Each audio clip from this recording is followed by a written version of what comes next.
Fuck your mom.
Hey guys,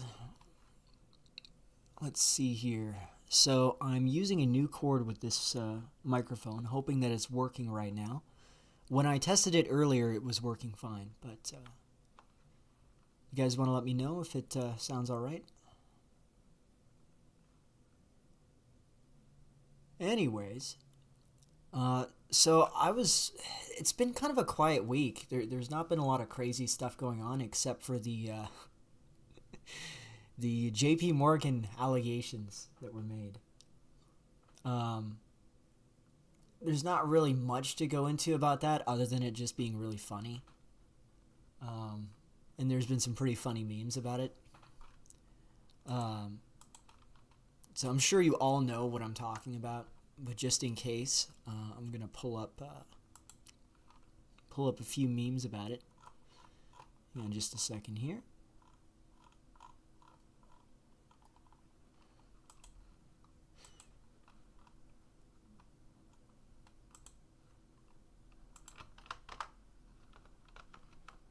Oh yeah, it was so funny. Here we are.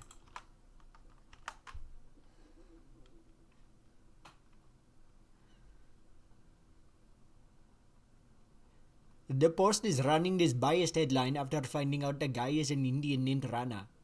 No evidence found claim is from JP Morgan is old news. No one is surprised their reputation is at stake. So apparently this guy, with the buggy eyes here, bombshell sexual harassment. Yes, whenever you encounter a woman that looks like this, you gotta be careful. Because she's clearly on the hunt for guys that look like this. Alright? If you got these sort of buggy, weird looking eyes, this is just a magnet for Dommy mommy boss bitches. Alright? Hey Lone Hiker, how you doing? It's low as in like the volume is low? Let me see if I can boost it a little bit. Hold on just a second.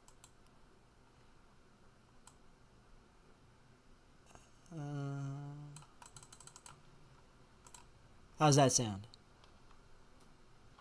Yeah, I mean, like, look, as far as Indian standards go, he's not like the ugliest, but the fact is, it's just completely absurd.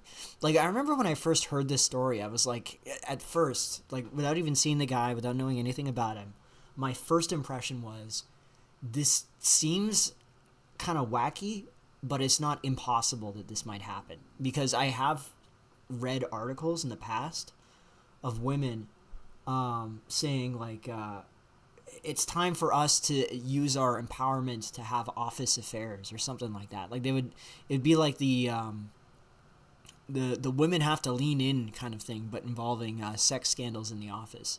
Obviously, they weren't advocating for actual harassment in theory, but that was the first thing I thought. And then of course the pictures of him came out and the details of it came out. As a matter of fact, I'm gonna see if I can find the. I had these saved. I probably should be a little more prepared when it comes to this, but some of the quotes were like cannons. Let me see if I can find it here.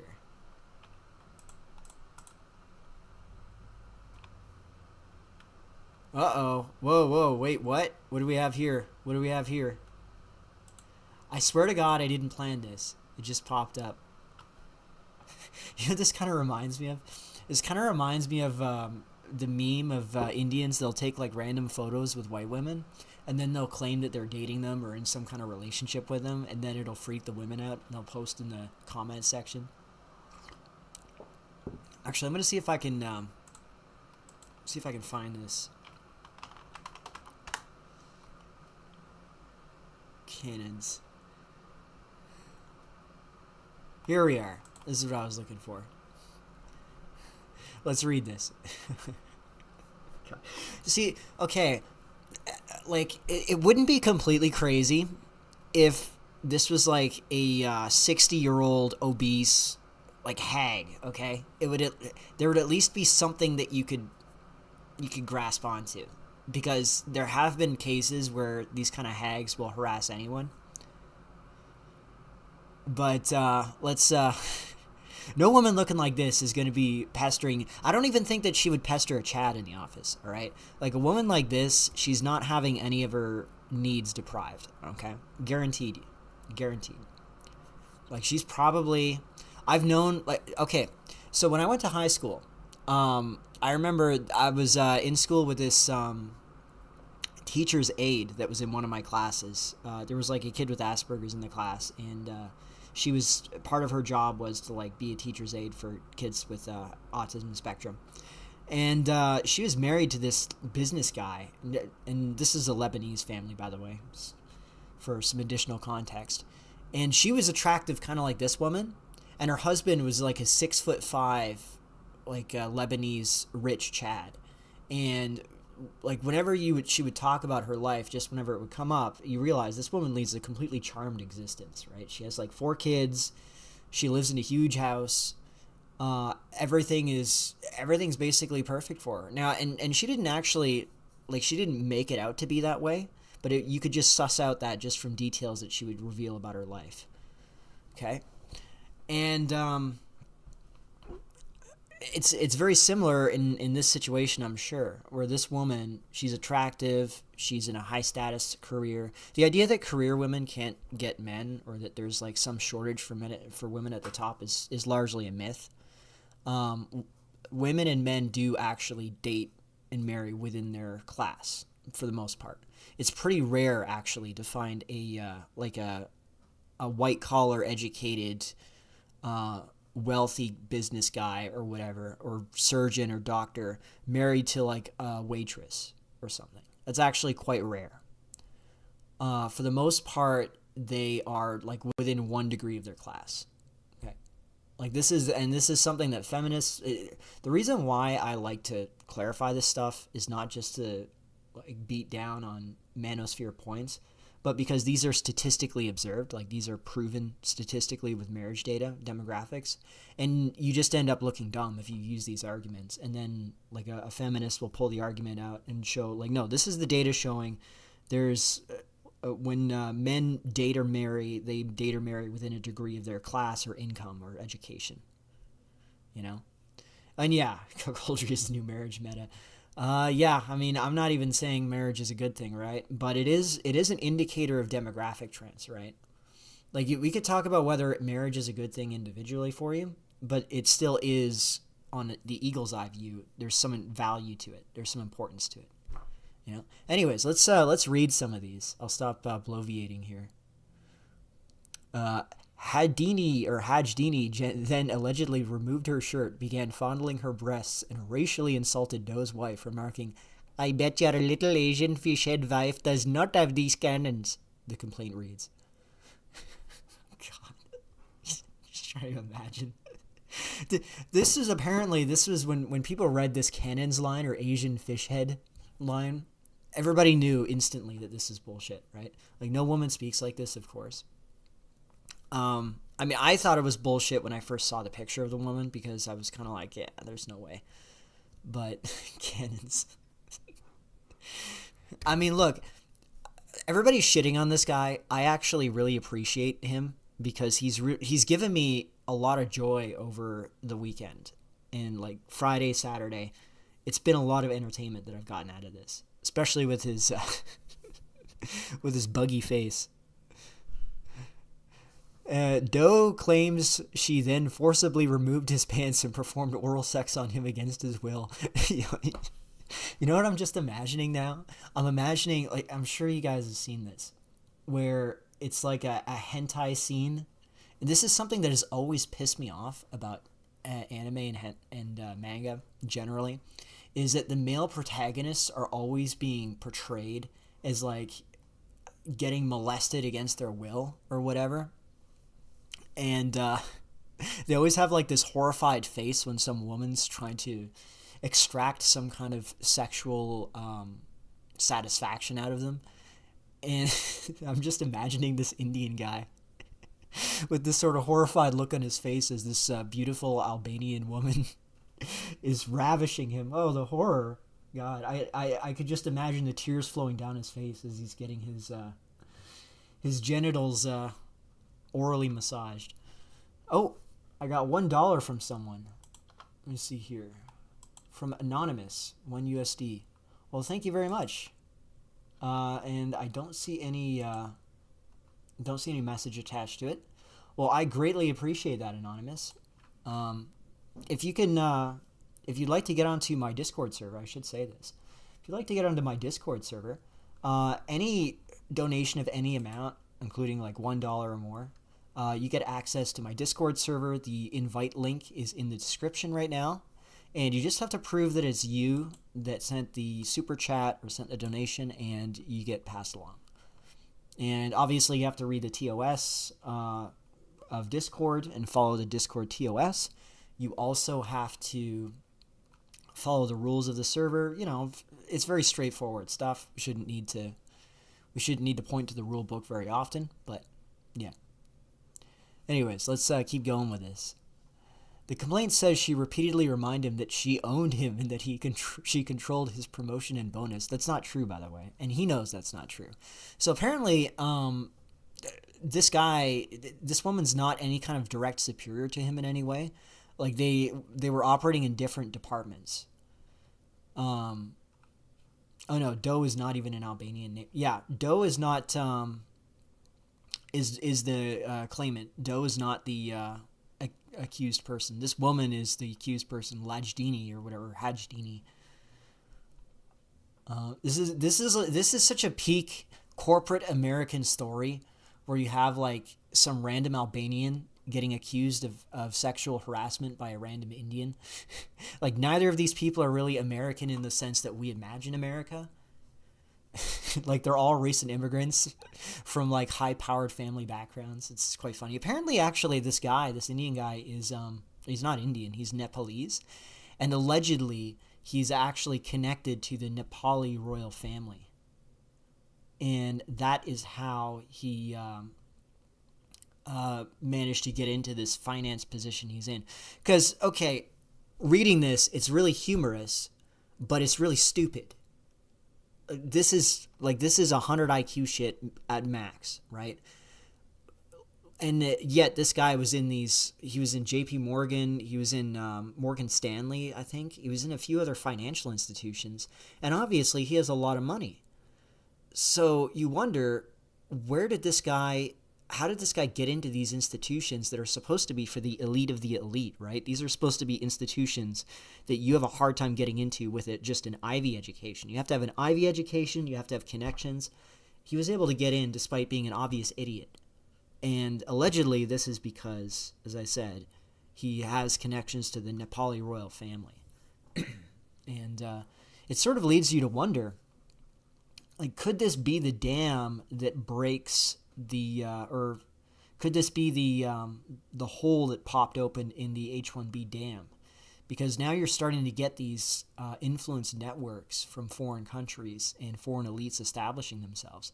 Because there's a lot more generationally wealthy elite people throughout the rest of the world than there are like upper middle class Americans that would be normally filling these roles, right?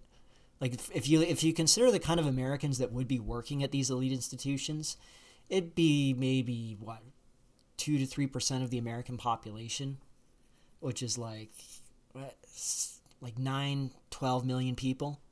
Well, there are probably orders of magnitude that many multi-millionaire, like politically connected elite people who can get into America and can plant their children nepotistically in these positions. Why wouldn't they do that? I think in the end this is going to turn out real or not. I don't think so. Well, I mean, it turned out real as in apparently he's already withdrawn the case, so it's not even being considered as a legal issue anymore. Now he may refile, but it's highly unlikely. I think his gambit was he was hoping that this would be seen as too embarrassing for the company and for the woman that they would just settle out of court to keep it out of the public eye. Clearly they didn't do that, and now he's kind of euchred. He doesn't really know what to do. Anyways, let's keep going here. So yeah, as I said, she was not connected directly to him as a superior in any way. So, and what she understood as a threat, and that she would block both if he refused. I'm sorry, I keep having this bizarre, it's like living in a parallel universe. I'm imagining a woman that looks like this, and she's my boss in some way, and she's sexually coming on to me, and I'm supposed to be like, am I just such a pure-hearted, virginal soul that I'm such a true cell? This is what it is. I am such a true cell that I refuse to allow this woman to violate my true cell identity and deprive me of that. And this is like the existential struggle. Like, that's what I would be dealing with. I'd be like, listen, this beautiful babe woman who's like a high-powered finance chick, I'm not going to let you steal my virginity from me as a true cell. Right? That would be the struggle. Anyways, twice, Doe claims that Hajdini propositioned him for oral sex in the office. On one occasion, birthday BJ for the brown boy, my little brown boy. Yeah, they're saying it's the most Indian post on the planet.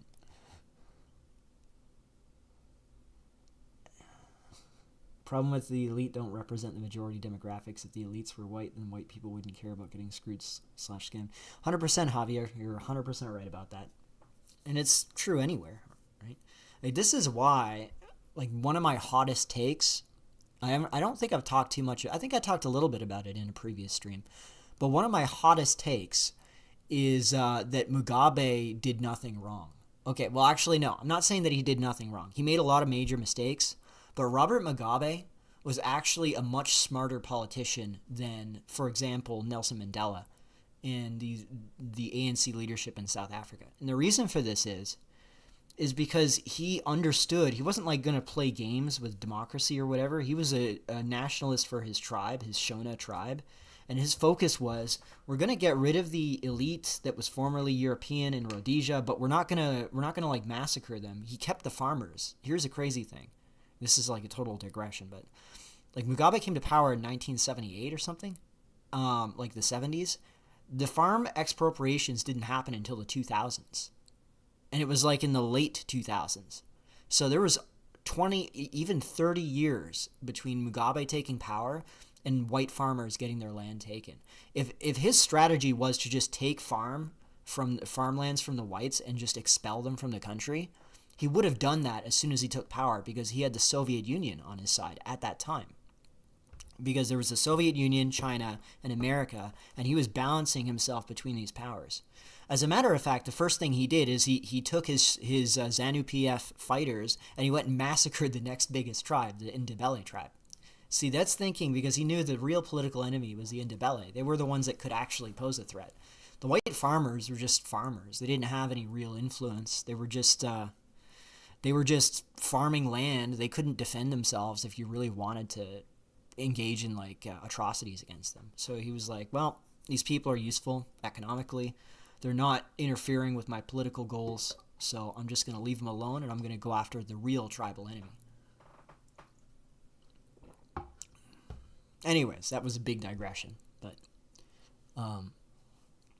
now that's not to say, and just to be clear, that's not to say I am white and I am a British Empire enjoyer, because that was, I think the biggest tragedy for my people was that the empire collapsed and we sort of lost our identity with its collapse. I would have still defended Rhodesia, but I wouldn't have defended Rhodesia.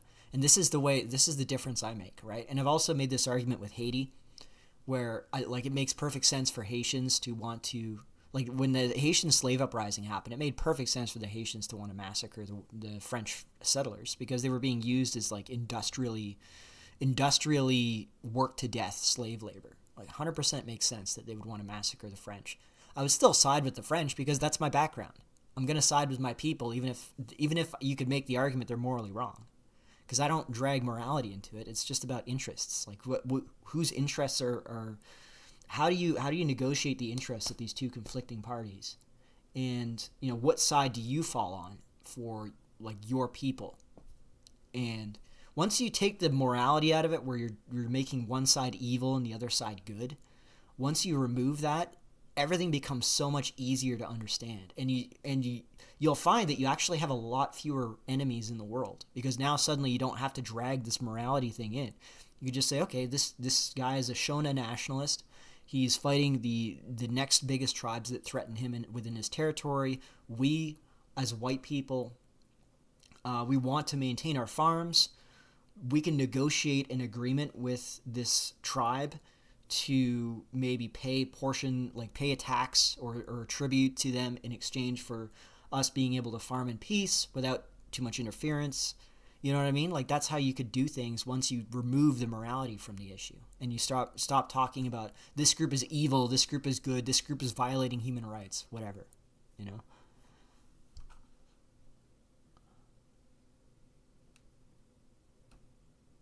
Yeah, Haiti went too Rwanda style in the French. Well, the problem is the French kept backstabbing the people that were going to support them in defending Haiti. The mulattoes. Again, here's the problem: is that I have these conversations on Discord, and I forget whether I've recapped it on stream or not. And I don't want to end up repeating myself over and over again on streams, because that can be kind of annoying. But I'll just do this one more time, and I'll avoid revisiting Haiti. The mulattoes in Haiti were excluded from what are known as the liberal professions, which are lawyers, government officials, anything that required a academic education in Haiti. And the mulattoes were largely descendants of French planters in the area and female slaves. I mean, we know how the story goes. Oftentimes they were actually educated.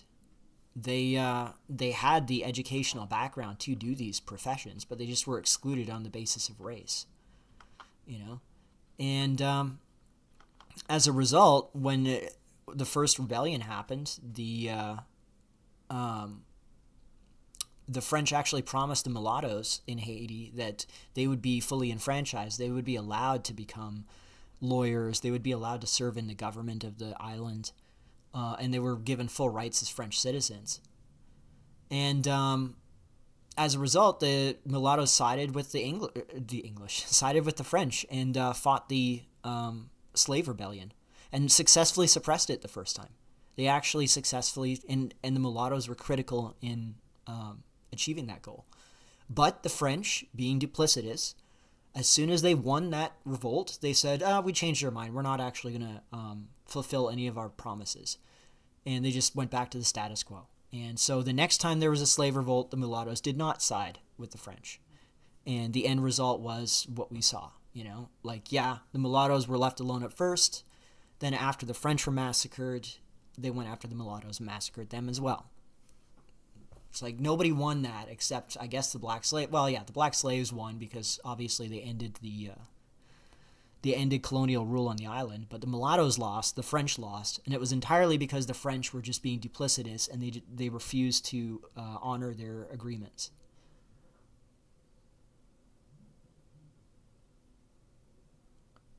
Yeah. Hey, Monkey65. I knew that mulattoes were excluded, hence they started the revolution. I'm Dominican. I knew my neighbor's history. Actually, I was the reason why I know this is I was recommended this book. I got to track it down. There's this book from the I got recommended it from a Dominican, like a Dominican nationalist. And I was trying to understand the island from their perspective, and this was a pretty good book as far as it goes. Like, it was obviously that they didn't make excuses for what happened on the island afterwards as well. Like, one of the funny things about Haiti is they ended slavery on the island, and then they realized that none of the Haitians would actually work properly or in any serious capacity unless they were compelled by force. So they basically reintroduced slavery under one of the Dessalines or something. It was one of the later presidents.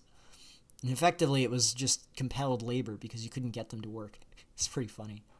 But and this is according to this book. Maybe it's wrong. I don't know. But I found it to be funny. But at the same time, they also talked about how, there's reasons why the Haitian Revolution happened, right? The French really allowed this situation to unfold. Like, they sealed their own fate in that way. It's completely understandable. Like, I don't have any moral appropriation for Haitians massacring French slavers on the island. I would do the same if I was, like, the way I think about it, would I do the same thing if I was in their shoes? If I was a slave on this island and I saw an opportunity to rise up and massacre my slave owners that were working me industrially on an industrial scale to death, yes, I would do that. 100% I would. Like, why wouldn't I? Yeah, like, I would make sure every one of them on the island ceased to exist. Anyways, so I'm doing that thing again where I go off on completely wild tangents and forget where I was going with it. You mentioned the Brits taking the easy way out. Oh, you're talking in the chat. Brits focused way too much on their national aesthetic, and some Brits focused too much on intangible values, ideals. I'd actually say it's the opposite. The British were really ruthlessly materialistic. Like, one of the things they did, which I think was probably one of the most inexcusable crimes the British Empire committed, was against the Afrikaners in South Africa. Because the Afrikaners, they had these... So originally, South Africa was colonized by the Dutch, and then there was other Protestant migrants that arrived from, like, Germany. There was Huguenots who were French Protestants from, like, Switzerland, France, these areas. There was a few Portuguese even. And they all sort of amalgamated together, and they created this Afrikaner ethnic group that was... The bulk of their ancestry was Dutch, but they had these other European ancestries in there too. And they were strongly Protestant, Calvinist, and they formed this ethnic group, and they were centered in Cape Town at the time, and also going upwards into the northern part of South Africa. And what happened was the English conquered the territory. They defeated the Dutch and captured Cape Town as a colony for the English. This is the beginning of the English presence in South Africa. This is in, like, the 1800s. And this drove the Afrikaners north, and they formed what are known as the Boer Republics. It was called the Voortrek. Voortrekkers, which are like the Great Migration. And they migrated in caravans up north. They established these separate communities from the English in where modern-day Johannesburg is, that region, Gauteng. And then there was a discovery of gold and gems and all these other precious metals up there. And what did the English do? The English then invaded them. and conquered them. And this was actually the first case of concentration camps. Like we all know the Oy vey, the six Gorillion in the Showa camps or whatever, right? The English actually pioneered that in practice. Okay, like there's a lot of questions about the veracity of some claims, right? In that period of the 20th century, but in the 19th century, the Boer Wars, the Anglo-Boer Wars, there is no question as to what the English did. They put the Afrikaners in cages. They're women and children, just families. They weren't fighting age men, because the fighting age men, it was like a guerrilla war. So the fighting age men were fighting a guerrilla campaign against the English. The English would capture their women and children and families, lock them in cages, and starve them to death by the thousands. And it really was, like, if there was ever a war crime that could be indisputable, it would be this particular one, if we're going to use war crime as an argument, right? So I'm not a big fan of many colonial exploits by the English. And I think that, like, a lot of the behaviors of, like, how they controlled the food supplies in India or, for example, Ireland, like, yeah, there's some bad things, but you could make the argument in that case that there was just negligence there. Like, maybe there was negligence in the sense that they didn't care enough about their colonies in Bengal and in Ireland. They allowed the population to undergo famine, and that was not right. You could make that argument. But in the case of the Anglo-Boer Wars, it was just outright, like, vicious criminality against the civilian population that really couldn't be justified.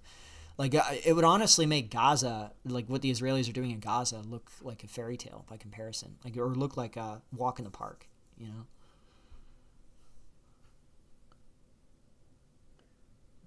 Let me see here.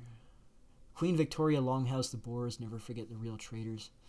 Yeah, I mean, Queen Victoria is remembered as the greatest of the British Empire's queens, right?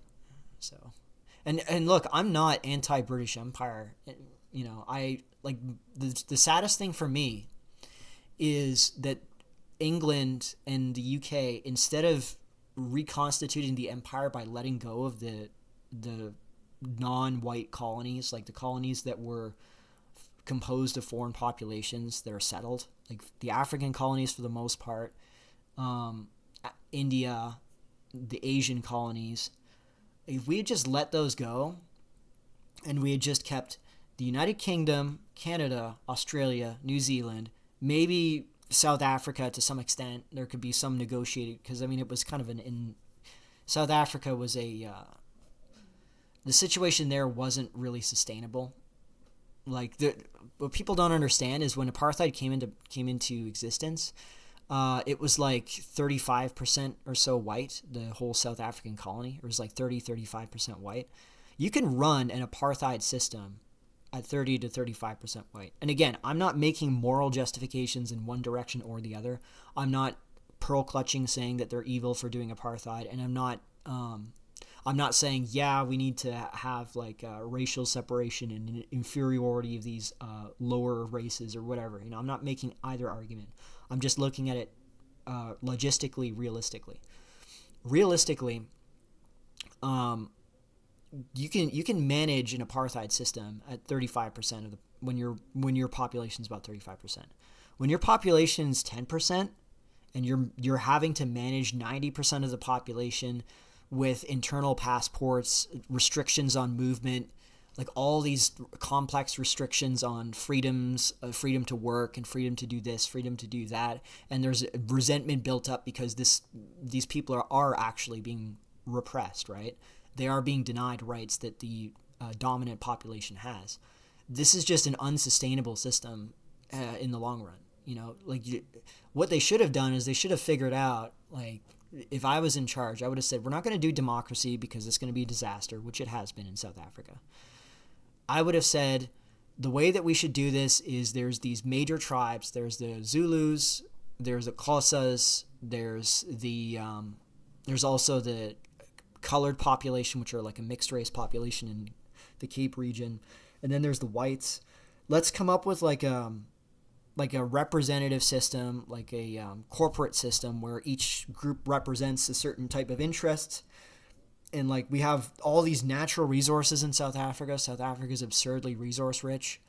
Like we'll allow the most competent people, regardless of race, to administer the system. And if it turns out that most of them are going to be white, okay, that's whatever. They're just, if they can run it effectively, that's what matters in terms of the infrastructure. I mean, and then the proceeds of the resources and the economic activity will divide the proceeds and will send like transfer portions to each group in South Africa as like a payment to each group.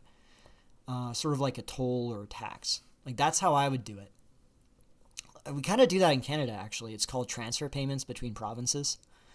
Now in Canada, it's kind of a stupid system, but I think it would have worked in South Africa because you just allow these African tribal kingdoms to self-govern in some way. Like you could come up with some in between of their traditional way of doing things and something compatible with modernity. Like there are much better solutions that they could have had, which is why, again, I'm kind of not anti-Mugabe. I think Mugabe made a lot of mistakes, but like especially in terms of how he did the economy, but at least he kind of had that understanding where he was like, okay, we have our group, we want to control the country and we want to extract a tribute from these populations like the white farmers, but we also see the white farmers are economically useful. We just don't want them in power. We're gonna determine where the resources of Zimbabwe go. But we're also gonna we're gonna make it so that your way of living is viable. We're not gonna interfere.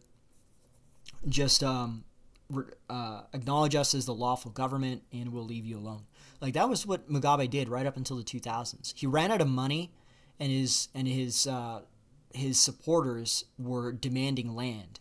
And as a result, he had to start expropriating farms to give to his supporters so that he wouldn't get overthrown. And you could tell he did it as a last resort because, as I said, if this was something he wanted to do earlier, he would have done it when the Soviet Union and China were still major backers because they would have supported him. Whereas when he started to do land expropriations, he got universal condemnation because this was after the Soviet Union collapsed, right? Because when the Soviet Union and China withdrew, Soviet Union collapsed, that half of the international aid that Zimbabwe depended on to develop its country was lost. They lost all that aid that was coming from the communist bloc at that point. Because prior to that, he was balancing between the American support and the communist support, and he's positioned himself as like a middleman in between the two powers. It's like, well, I'm going to lean towards the Soviets to extract concessions from America. I'm going to lean towards America to extract concessions from the Soviets. Like, that's how he balanced it. But then Soviet Union collapsed and everything just went to shit. It was very unfortunate because it's a shame because he's been made into a much worse leader than he actually was. Like, there was far worse leaders. Anyway, there should have been another Boer War. The second apartheid came in. I'm black. I don't think the natives inherit those lands whites pioneered in. I think they deserve to inherit Transvaal. Progress will be flushed down the toilet.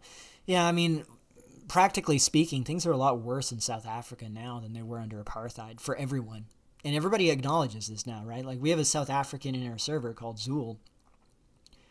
And he talks about how, like, even now, like, you see black South Africans saying, damn, like, things are so fucked that apartheid would have been better, even though we wouldn't have like legal rights or whatever. It just the standard of living was just better. You know, there was actual work that you could find. Infrastructure was intact. You know, obviously, I don't think, as I said, I just explained why I don't think apartheid was sustainable, even if we ignore whether it's morally justifiable or not. But what came after, democracy is always terrible wherever you implement it. It's just bad. It's a terrible system. So do you think guys like Dashboard get confrontational demeanor from their mom or dad? Have you noticed a pattern? Yeah, I mean, usually that sort of thing is inherited. I don't know. I don't really watch Dashboard, so, and I don't want to really, I want to avoid commenting on people if they're not present for me to comment on them. You know, it seems a little bit rude. But generally speaking, if you have a temperamental, argumentative personality, or you're like a hothead, you get really steamed, that tends to be a genetic thing, where people that are like that, they have parents that are like that in some way. Like it's something to do with, it's like a dopamine related thing. Like I've always been the opposite of that. I've been always super mellow. Actually kind of it's kind of difficult because on a streaming platform, it actually benefits you if you're the kind of person that gets heated about things, that gets really mad about things and emotional, and maybe emotional is the wrong word, but like passionate in a sort of like angry way, like ranting. I just don't have that ability because I've never been like that as a person. I've always been very mellow, and as a consequence, it's kind of doesn't really play very well to a streaming platform. I think, like I think when I'm doing a lot of like knowledge or idea related stuff, abstract stuff, I think it's good for that because I can sit down and talk about, okay, this is why this is this and this is that. But if I'm trying to do something that's more passionate, like I'm trying to channel the energy, not very good at it. So maybe Dashboard's a lot better at that. I know that Eggman was really, really good for that. Sometimes a little too good because it almost looked like a meme, right? Democracy can only work on a small scale. Yeah, it's small scale, and also you just need a population that's capable of self-governing, right? Like you need a population that is capable of educating itself to the point where it can understand how politics works and their political interests.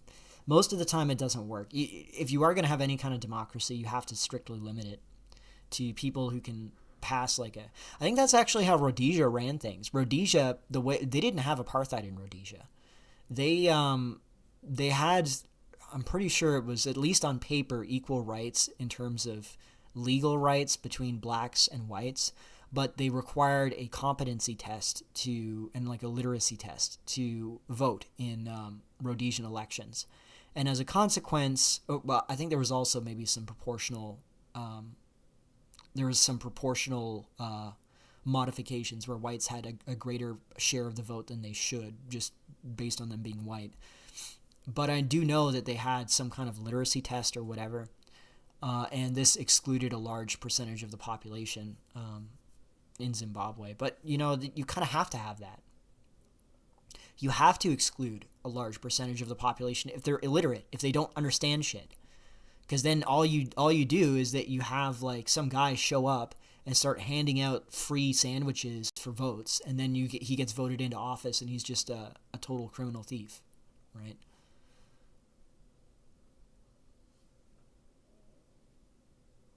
What do you think about the Canadian Army seemingly having fixed their... Oh, God. You know what? I might just find that... well, hang on. Let me see if I can... Because, this was so funny. Canadian... Let me see here.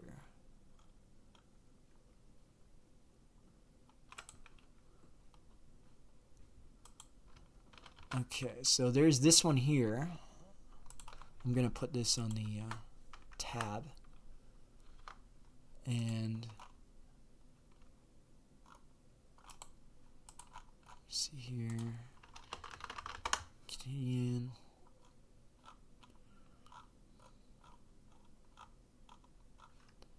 I think it's armed forces, right?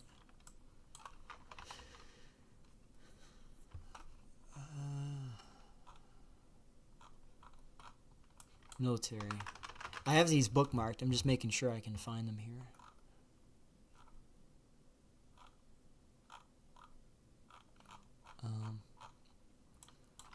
Wait, recruit.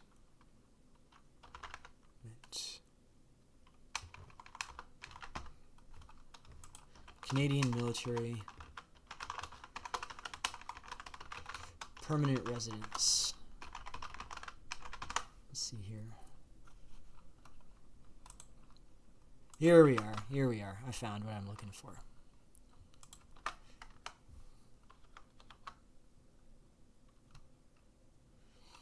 So, Canadian Armed Forces training. Let me actually see if I can read this.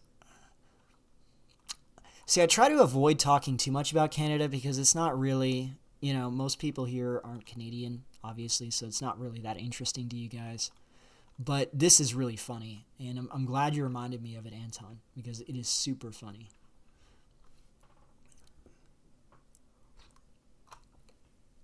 A confidential Canadian Forces Leadership and Recruit School report has revealed a complete breakdown in basic officer training following a surge in permanent resident enrollment. One French-language platoon, which had over 80% non-citizens, was reportedly racked by an inability to communicate fluently, a lack of respect towards female CAF members, and infighting between Cameroonian and Côte d'Ivoire candidates. See, this is how you could tell it was French, right? Because the way that it works is the French immigrants are mostly either North Africans or they are Sub-Saharan Africans, right? Because they're from French Africa. The English recruits are all Indians. So we have different problems. But you can almost tell just by reading the... I didn't actually see at first that it was a French language thing, but I remember reading about how there was fights between groups and disrespect of women. Honestly, it could be either or, to be honest with you. Like, that could be Indian versus Pakistan versus Khalistan, or it could be random African countries beefing with each other. But the Quebec platoon saw fewer than 1 in 2 recruits graduate, while allegations of racial discrimination were made in multiple directions, from candidates against staff and between candidates of opposing ethnic blocs themselves. Welcome to diversity. How is this military supposed to function at all? Which, by the way, this is a good thing. You do not want, if you have a government that is oppressive and miserable and hostile to you, you do not want that government to have an effective military. That's why I find it really funny when I see conservatives going on about how the military is losing effectiveness due to diversity quotas and whatever. And I'm thinking, why is that a bad thing? Like, you're going to be out of power, and then the military industrial complex, the military security complex is going to be used to oppress you. Like, why do you want them to be more effective? You don't want them to be effective. You want them to be shitty. You want them to suck. Right? So, anyways, though, let me just read a little bit more here. Thoughts on positive versus negative freedom and its effect on Western civ. Well, I don't think it's really positive versus negative. I think it's just negative, positive, and freedom in general as a concept, as something that is in and of itself good is the problem. Like, freedom is not a good thing. Just being able to be free to do whatever. Like, and you don't need to be a philosopher to understand this as well.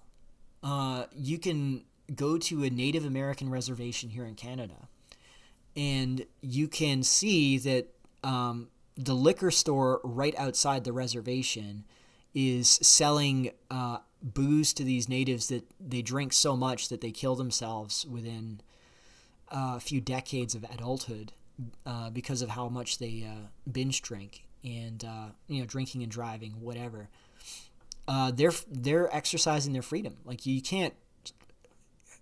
Like, these people are not able to handle freedom because it's destroying them. And anybody who uses that proneness to addiction to profiteer for themselves, like, their argument would be, well, this is freedom. We're exercising freedom. We're offering these people options for them to exercise their freedom, even though it's profoundly immoral what they're doing.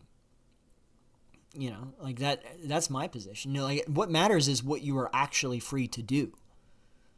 Like, you could be free to be like a gay butt goy in some blue city or some like techno urbanist enclave that's all sterile and is run by homosexual billionaires like Peter Thiel, and you have the freedom to take cocaine up the ass and engage in bizarre, deviant sexual behavior. But you're not free to command a wage that is sufficient to raise a family with. You're not free to actually find a woman to settle down with and have a family with, because those women are just not there, right? Or they're in some other way not able to do that, right? That's what matters. That's the freedom that matters, right?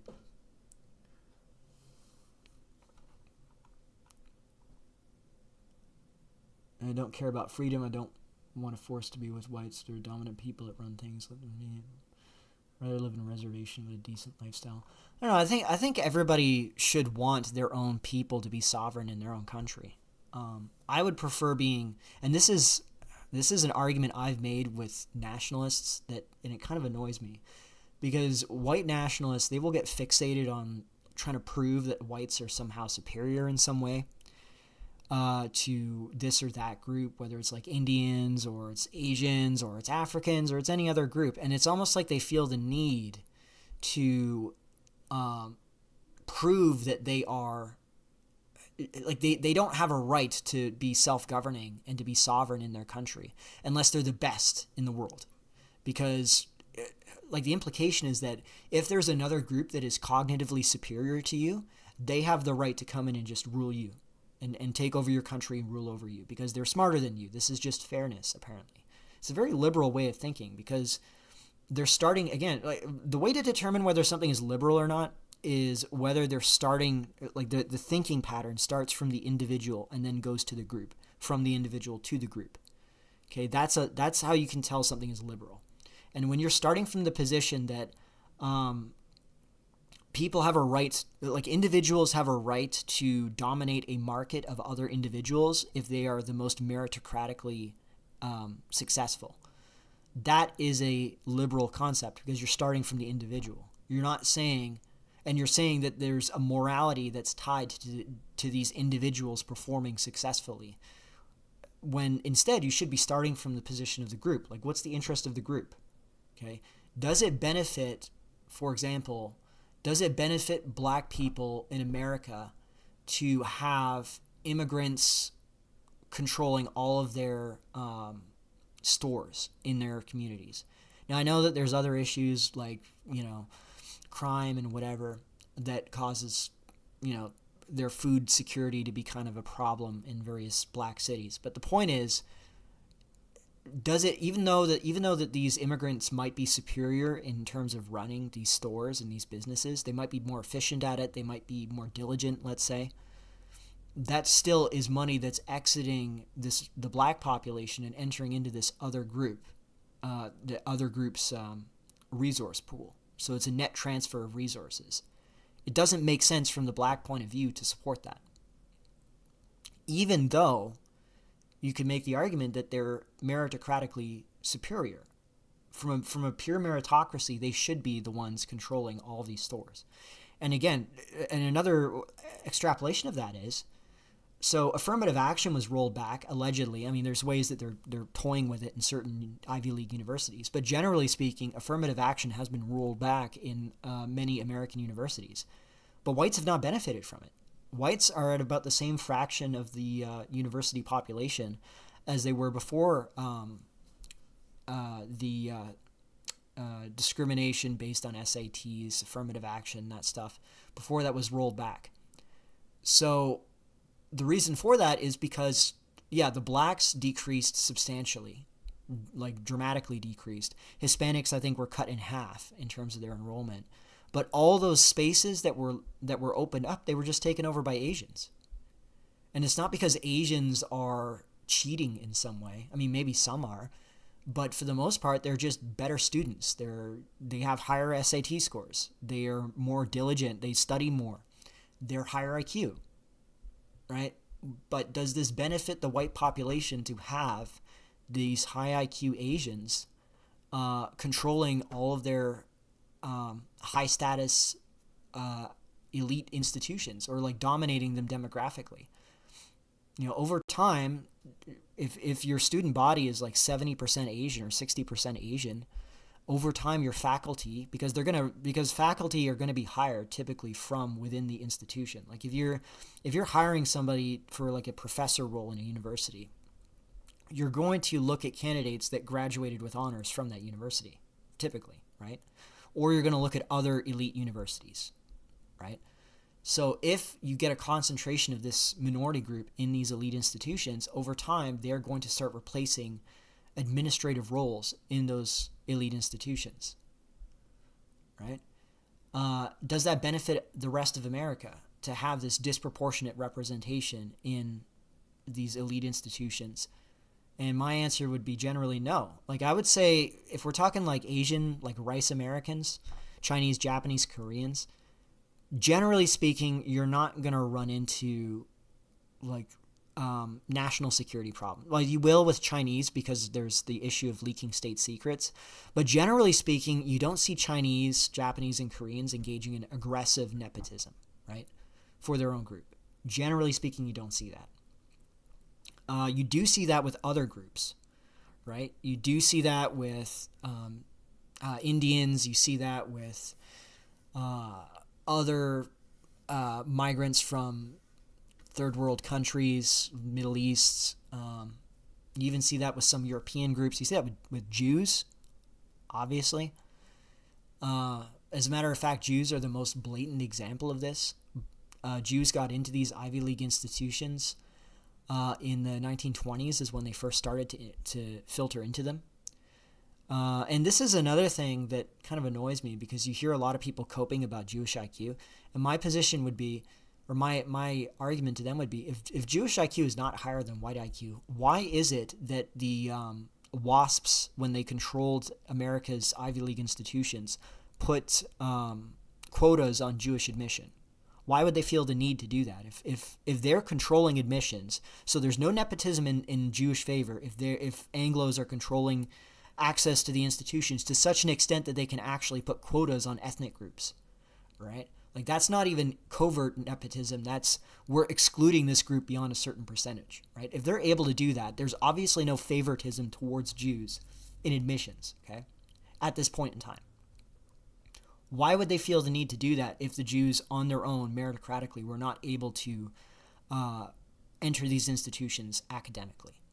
There would be no need for that because they wouldn't be entering in large numbers, right? So they did have the ability meritocratically, at least to some extent, maybe not to the same extent now, because I think that there's been a decrease in Jewish cognitive ability over the past several decades for multiple reasons. But they were able to get in on merit once the institutions were open to them. And then once they took over the institutions, I mean, look at what's happening now. Look at what's happening in Iran, right? You have billionaires, Jewish billionaires, financing the U.S. government and controlling U.S. Congress, right? They were able to get to that position because of how successful they are as a minority group in America. Did that benefit the rest of America? Does that benefit Americans? I don't think it does. Yeah. So you don't want, as any group in a sovereign state, whether you're black in Africa, let's say, for example, like another example would be Ugandans under Idi Amin kicked out the Indians. There's a couple other African countries that kicked the Indians out. You know, the reason they did that is because they didn't want a foreign minority group dominating them economically. It makes perfect sense why you don't want that, because they are going to influence the state using their resources, using their institutional connections. And why is it only Ashkenazi Jews? Sloth, Ashkenazi Jews make up like 80% of the Jewish population globally. The vast majority of Jews are Ashkenazi. Though they are higher IQ than Sephardic and Mizrahi Jews. I think Mizrahi Jews are like 95 IQ or something, and Sephardic Jews are around 100, and I'm pretty sure Ashkenazi Jews are like 108 or so, 108 or 110. Though they're pretty heavily slanted towards certain types of intelligence. Spatial and verbal, they tend to be overrepresented. They're like 115, 116, but they're underrepresented in, I think, numeric or something.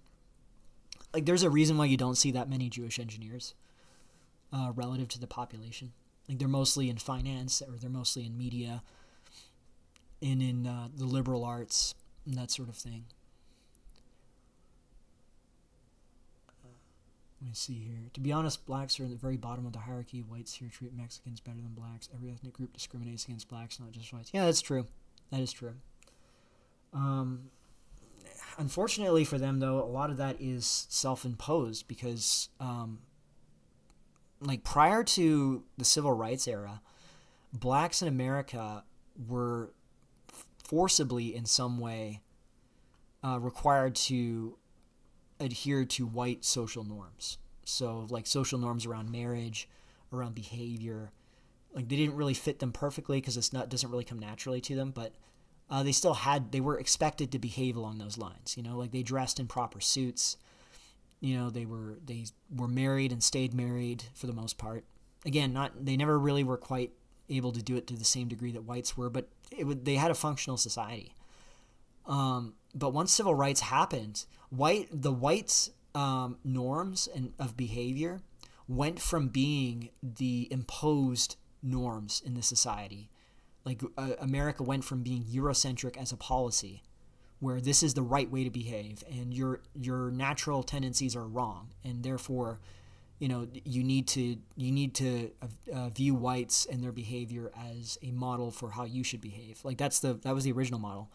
It went from that to the opposite, where it's like we're rebelling against the white people that enslaved us, and once you rebel against the white people, you can then start viewing everything that whites do, including like marriage norms, social norms. You can start viewing those as also part of this white supremacy that you're combating, and it can enable a lot of really bad behavior. And I think that's part of what's going on. Like, I try to be as fair as possible. I'm not American. Like, the only blacks that I encountered growing up were Africans from Africa. Like, we're talking Nigerians, Ghanaians, Kenyans, and they were all Africans that were able to afford a plane ticket, right, and a visa. So they weren't like the boat migrants that you get in Europe, right? So my perception of Africans is very different from how Americans perceive them, or even how Europeans perceive them, I think. Because I've always sort of viewed them as I've never really had an issue with them. As a matter of fact, I would have to say, if we're just talking African immigrants from Africa, I would definitely not say they're the worst. They're the biggest problem. Like, they tend to be pretty decent in terms of behavior, in my experience. But again, this is an elite sample. They're not the entire population, obviously, of those countries, or they're not representative of those countries. But yeah, so that's why I try and avoid moralizing it too much in one direction or another. Do you think Jays are higher intelligence now because they never engaged in any dysgenic wars like World War I, Civil War? They got exempt. I don't think so, actually, because there's a lot of claims about the world wars being dysgenic and whatever. I wouldn't say that there's zero effect on the population from losing a lot of men, fighting age men.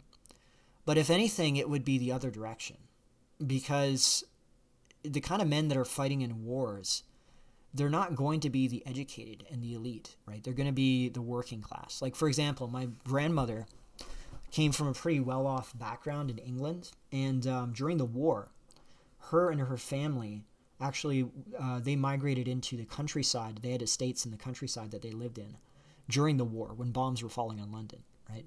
Like, the average dude who was fighting on the battlefield in the Somme or whatever was just like a random peasant, basically. Like, it was just, I don't want to sound like I'm demeaning them, because I mean, that's my background too, right? Like, my father's side came from a pretty poor background, but those were the kind of people that were fighting on the ground in wars. It wasn't the upper middle class aristocratic people.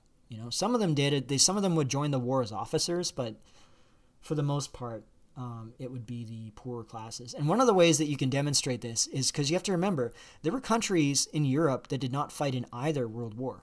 They didn't fight in World War I or World War II. And yet, they're, in terms of their IQ or their genetic potential, at least from what it seems, like Sweden, for example, didn't fight in World War I or World War II. Swedes, genetically speaking, they don't seem to be substantially different from Germans or Danes or French. If we're just looking at the ethnic groups, like, we're not talking the countries. Obviously, immigration has had an impact on their IQ. But if we're just looking at the statistics, I mean, if anything, it seems to be in the other direction, because Germany has, if you look at ethnic Germans have some of the highest IQs in Europe. Higher IQ, I'm pretty sure, than Scandinavian countries, except for Finland, right? So, and we can't say that, so are we going to say that was world wars eugenic because the Germans lost tens of millions of people? I don't think so. I think it's mostly had a negligible effect, That's my perspective on it. And then another one would be, for example, Italy. Italy also fought in the world wars, and they suffered some pretty severe losses themselves. Not nearly as bad as Germany, but the Italian average IQ in the North Italy is, I think it's also one of the highest IQ populations in Europe is in North Italy. So that would be another example.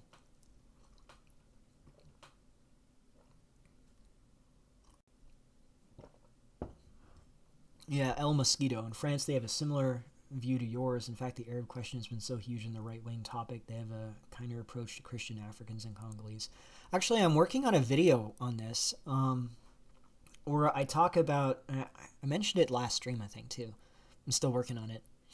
And I mean this as a joke. Like, I'm not saying this, like, I seriously think this is some complex political theory, but I'm sort of saying it's the fifth political theory. Because you know how there's Dugin's fourth political theory? I always found it a little bit pretentious, how he would claim that he came up with a whole political theory of his own. No, you didn't. It's just some, like, weird combination of third worldism and traditionalism. Anyways, my position was, like, fifth political theory, and I was thinking about how, in a lot of cases, nationalists, they're correct in their logic. They're logically correct, but they start the question in the middle, where they start with the already completed and cohesive ethnic group. Okay? Or nation. They start with a cohesive nation already. And that's not really correct. Okay, because, like, where does a nation come from? A nation doesn't just start as this ethnic group. Okay, so what typically happens is that you have a group of people. Actually, a really good example of this would be the Arabs, the Arab expansion, right? The Arabs before Islam used to be very highly fractured and squabbling with each other constantly. They were very easy to dominate as a consequence of this, because they just didn't have the unity to stand up to the larger powers like the Persians or the Romans or the Egyptians. But when Islam came around, it was like a unifying ideology that settled the internal conflicts within the group.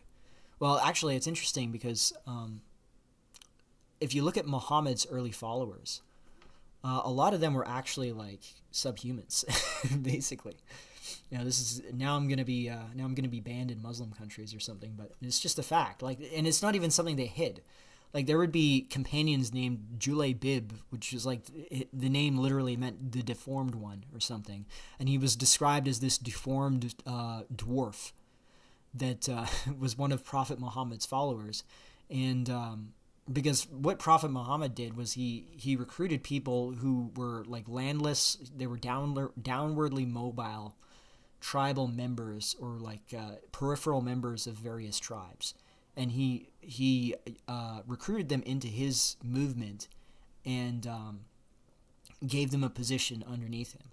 And he would also, once he had control of cities, like he took control of Medina, he then had access to women to marry off to his followers. And Bib is a good example of this, where this guy was a very loyal, devoted follower of Muhammad. And Muhammad rewarded him with apparently the most beautiful woman in Medina, I believe. I'm remembering this off the top of my head. And then the end of the story in the hadith about Bib is that he fell in battle, fighting for the Prophet, surrounded by the enemy, basically. There was like 4 or 5 enemies that he slew. And that's the ethos of the early Islamic movement. It was basically just a bunch of these incels, more or less, that were united under Muhammad, and then they expanded outwards and they conquered all of these territories, and they established this, like, Arabs didn't really exist as a people until the Islamic period. Like, they were all these little tiny groups, right? He unified them. He created this identity. He the Arabs exploded outwards in every direction and just conquered this entire region. And now you have this entire civilization that's descended from this group of incels that followed this crazy prophet, basically. That's actually a really good example. And it's like you could start from the middle and start from like, okay, there's this cohesive Arab nation I know there isn't a cohesive Arab nation, but I'm just saying, like, if there was like an Arab nationalist that started that conversation in the middle and didn't address how this group of people came together and became a unified people, you would then get confused in thinking like they started off as already being united, like the already united, already cohesive people. That's not true, right? They were brought together.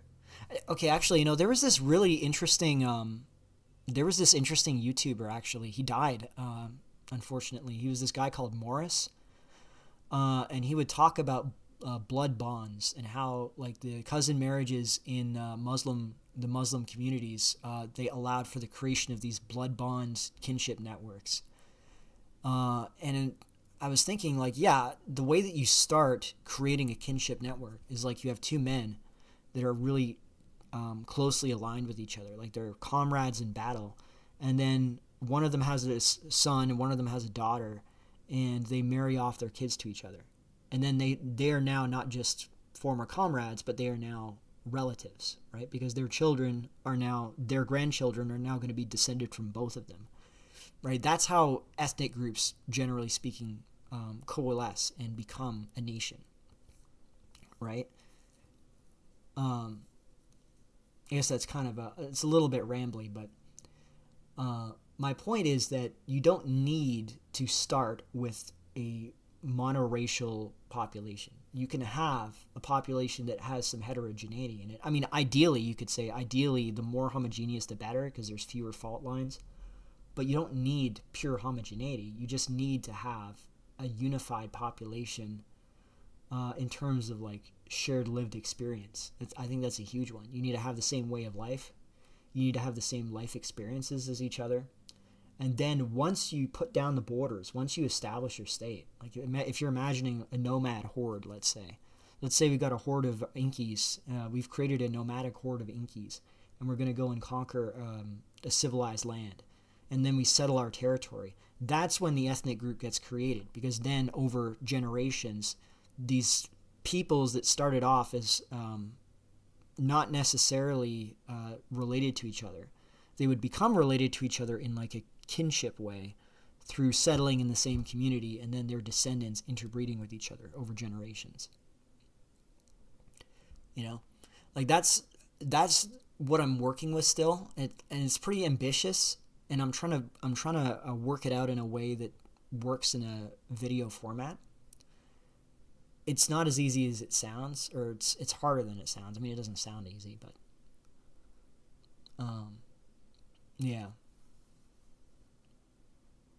But I'm gonna be talking about Muhammad. I'm gonna be talking about Genghis Khan. I'm gonna be talking about the Indo-Europeans themselves, the originals, because they started as a relatively heterogeneous group of people. They weren't just a single unified ethnic group to begin with. And again, like, I'm going to start getting accused of being a civnat. I'm going to be accused of being a libtard de-radicalizer.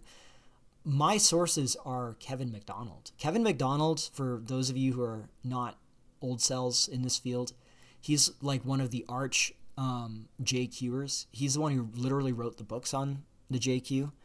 Most of the oldest and best respected white nationalists consider him to be their prophet, basically, even though most of them don't bother reading his material. I actually have read his material. I'm basing my opinions largely on his material. He wrote this book called The European Liberal Tradition, where he basically is describing what I'm describing, but he sees it as like this tendency towards individualism and heterogeneous communities that are not really tightly kinship based. He sees that as a European characteristic, and I'm sort of expanding on that, where it's like, well, what's the theory of nationalism here? How is this different from like ancient Sumeria, where you have like these tribal kinship networks that have existed for thousands of years that are impermeable, that you cannot cross, Do you think civil law and British common law each have an intrinsic effect on demographics? That's a good question. I don't really... I can't comment on that enough because I haven't read enough on the details of British common law versus French civil law. I do know there is something that is inherently unstable about the American and Anglo system, where it's designed, particularly the American system, is designed to be deliberately adversarial, where they, instead of trying to both conflicting parties trying to arrive at the truth, it's like they're seen as competing against each other, with the truth almost being a weapon that one side or the other can use, right? So the idea in most continental legal systems, I mean, obviously I'm not talking about in practice, because in practice you have like sexual emergencies by a 37-year-old Afghan man who buggers a 9-year-old boy in Austria, and he gets released because he doesn't understand that's a crime or whatever. Okay, I'm not talking about that. I'm talking about the theory, like the theory of continental law. There's sort of this sense of duty to arrive at the truth, regardless of how it reflects on your client for both parties. Whereas in America, it's like if you can get your client off on something or on a technicality, you've won the case. There's no sense of like, is this morally right or wrong? Is this actually the truth of the matter? You know, that's a big difference in my opinion. Like that, because that creates, and in a way, it really reflects how the American system works and how the Anglo system works, because the Anglo system treats the economy the same way. Like the way the economy works is, it doesn't really matter if you destroy millions of people's lives by making them redundant through a technological advance. That's just the free market. It's like the way that the free market works in an Anglo system is everyone is at war with everyone else, basically. And like the most, it's Darwinism as well, where the most efficient way of doing things will destroy everyone else and become dominant. And this is just nature. Like if you are made redundant economically due to some technological advance, you deserve to go extinct, because that's just how things go, right? That's the Anglo way of thinking. Whereas a more continental way of thinking would be, well, no, there's a moral element to the economic activity here, and you can't just do a winner takes all system where whoever can manipulate the market the most efficiently gets to win everything, you know. And it's interesting because there was a Devin Stack stream. I think I may have talked about this before, but there was a Devin Stack stream where he talks about Henry Ford's book on the International Jew, and this is actually secondhand from. It's actually from the book The International Jew, and he talks about how in the Anglo system before the Jews arrived, this was like the High Middle Ages, this was the guild system, you would have vendors, let's say, or shopkeepers. They would sell a specific type of item. So they might be selling things related to hemming clothing, let's say. Like they're selling needlewear, they're selling string, they're selling whatever. They're selling textures or fabrics. And then you have another store that deals with farming equipment, let's say. And then you have another store that deals with food. And you have another store that deals with maybe dyes. So you have like this segmented economy where each group keeps in their own lane in terms of like what they're selling, and they cooperate to maintain a balanced ecosystem between each other, so that there's no. It's a way of kind of reducing competition or limiting the amount of competition that happens, right? And what would happen is the Jews would come in and they would just sell everything. Like they would have like an everything store. They would violate all of these guild rules. or these more deeper traditions that the Anglo-Saxons had at the time, and they would just sell whatever they had on hand. They would hawk whatever they had on hand, and this would undermine the because of how convenient it is for people to go to a single store and everything is in this single store.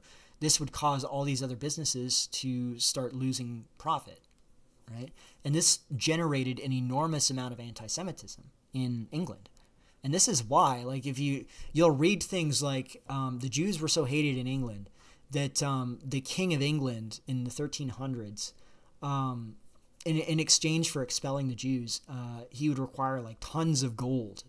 And the entire country of England, the merchant guild went up and down the whole country collecting gold to give to the king so that he would expel the Jews. And they actually managed to get that amount of gold. I forget exactly how much, but it was a ridiculous amount of gold. That's how hostile the population was to them. And it's funny because Devin pointed out in that stream that Henry Ford was kind of, in a way, praising the Jews for eliminating this inefficient system, because it's more efficient to like not have controls on who sells what and like have like specific kinds of stores that people sell goods and services in. It's more efficient to just have everything amalgamated into single stores that are multi-purpose. It's more efficient. It's easier for the consumer. So in that sense, the Jews were being more entrepreneurial than the English. But then he was like, well, yeah, but this is disrupting the social fabric, right? Like it's not like this was a genius idea, really. I mean, it was just you sell everything in one store. But the reason why they set it up that way is so that they had a deliberately inefficient market, and this would be one of the arguments that libertarians would use for capitalism.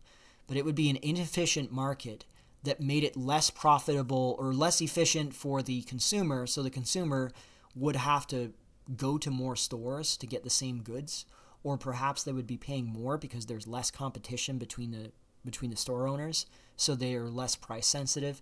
So it's less efficient generally, but it allows for a greater distribution of wealth across the population, instead of it just going towards whoever can secure the most supply lines from all these different industries. Like everybody specializes in their own area, and you just figure out what is a given area missing. Are they missing a fabric vendor? Are they missing a dye vendor? Are they missing a farm equipment vendor? Whatever. Are they missing a blacksmith? So in that sense, yeah, like it increased economic efficiency, but at the cost of centralizing the wealth. You know, this is the argument I was making before, that economic efficiency is not a good thing, or at least it's not a good thing in and of itself. It can actually cause more harm than good, because what's the point of having a more efficient economy if it results in the wealth being centralized more effectively? So it's like, yeah, you have this increased efficiency in the market, but the benefits of that efficiency are not being distributed to the population. They're concentrating in the top of the population, the asset owners. Right? That's the only group that benefits from this increased efficiency. All the less efficient elements in the guild system were effectively just a tax on the asset owner or the business owner. It was effectively reducing their profits, right, or the shareholder, right? It had a limited effect on the actual consumer. Yeah, Wignats don't read books. They get their opinions from hell by the dashboard light. Yeah, that's true, isn't it? They really don't, and it's very frustrating to me, because I will be talking about something, because I'll see like something about Kevin McDonald in their bio or whatever. And then I'll start talking about something that I know Kevin McDonald talked about. And then they'll give me some weird, like, for example, involving Christianity in the Roman Empire. And then they'll start going on about how Christianity is like a conspiracy by the Jews to conquer the pagans or whatever. And I realize this person's never read any of Kevin McDonald's books, because if they actually did read the books, they would understand what Christianity, the role Christianity played in the Roman Empire with the Jews. And it had nothing to do with that. Kevin, that's one of the most effective arguments he makes, is about Christianity. Yeah, the irony is all the centralization of wealth is just going to end up in some form of socialism. Libertarians don't understand this. Well, yeah, I mean, it's eventually you just end up with class warfare in some extent, because and it's not, people misunderstand the way that class warfare manifested in the 19th century. It wasn't that there was like less wealthy people that were not as smart versus the upper middle class that was more intelligent. Like, generally speaking, the way it worked was, in the 19th century, before there was public education and before we were able to like upskill people cognitively so that they could occupy different economic niches, when it was basically just peasants and farmers and everyone else, when automation happened and farm labor requirements were reduced by like 50, 60, 70%, you had a population that was owning these assets and owning the farmland and earning the proceeds on this this labor efficiency increase. And then you had all the people that formerly were laborers that were now thrown off the land and had no means of supporting themselves and were basically starving to death. Right? Like, that was what the class warfare paradigm was by the 19th and early 20th century. Like, that's why it got so violent, because most people don't care if someone makes more money than them. Right? Like, nobody really cares if you're doing okay, if you're comfortable living, if you're making enough money to support yourself in a reasonable degree of comfort with a reasonable amount of effort, and you're able to fulfill your life goals of like getting a family, being part of a community, being able to pursue some hobbies that you like. As long as you can do that, most people don't care that somebody else somewhere else is making more money. Right? Like, that's just not how humans work. Like, people care when there's assets being monopolized by one group, and the consequence of that asset monopolization and automation is that everyone else is incapable of providing for themselves. That's a completely different scenario, and that's what gets confused. And leftists also confuses, because you have a lot of leftists, modern leftists, that do actually think like, this person makes more money than me, they don't have a right to do that, that's not fair. It's like, no, that's never been the position of like the actual economic, I guess I don't even want to say economic left, because the left is so poisoned now, but like the original people that were critiquing capitalism at that time, that was not their concern. Their concern was not that rich people existed. Their concern was, as I said, it was about like we have a population of people that they called the proletariat that were living in utterly miserable conditions, and then you had people that were owning the assets that these highly automated assets that were generating enormous incomes without any human contribution needed from it, or very limited human contribution. That was the problem, right? How do you see Adam Green from No More News? I like him on a personal level. I wouldn't mind talking to him. I don't think he's crazy in terms of like when he talks about the Melchizedek prophecies. I think he's correct in how he views the conflict in the Jewish population, where there's the worldly Messiah, which is Moshiach ben David, who is supposed to be the Messiah that conquers the world and makes Israel the dominant power in the world. He's a military Messiah. And then there's Moshiach ben Yosef, who is this, it's like a spiritualization of the Messiah. I did a stream on this a while back where I talked about how the Jews, when you run into this crisis in their population, they look at what they should be experiencing as the premier dominant population on earth, because they're God's chosen people. Like, this is what the prophecies say should be happening. They should be ruling the world. They should have, like, the Moshiach should have arrived, and Jerusalem should be the throne of the world, according to Jewish prophecy. And yet, they see themselves being conquered by Greeks, by Persians, by Romans. And then the crisis is like, is this all just bullshit? Are all of our philosophies wrong, or like should we try and change our situation? Let's like the one faction were the Maccabeans against the Greeks, and then the Simon Bar Kokhba revolt against the Romans, They were like, we need to throw off the Roman oppressor, and then we will pave the way for the Moshiach. That was one faction. And then another faction was they took the prophecies and they interpreted them so that Israel was not supposed to be a physical nation, but was like a spiritual condition. And the way that the prophecies were meant to be fulfilled was that the religion of Judaism, or as it became Christianity, is going to conquer the world spiritually, and there will be a spiritual kingdom in another world where it's basically like the same concept that they have about Israel ruling the world physically, but it's like a spiritual Jerusalem that is going to rule the world. But because it's a religious thing and it's not tied to a physical nation like the original prophecies were, anybody can in theory be a Jew in the system, right? In the spiritual system, as long as you follow the moral precepts, you follow the laws, you are considered, this is what St. Paul was about, right? Like you are grafted into you're grafted into the tree of life. If the wild shoots of the Gentiles are grafted into the tree of life, or something along those lines. And as a result, the population that followed this reinterpretation, this spiritual reinterpretation of Israel, they absorbed all the Gentiles that were interested in joining the religion. And over time, just through attrition, the Jewish section of that community disappeared. They just dissolved into the non-Jewish population, and they became the Christians.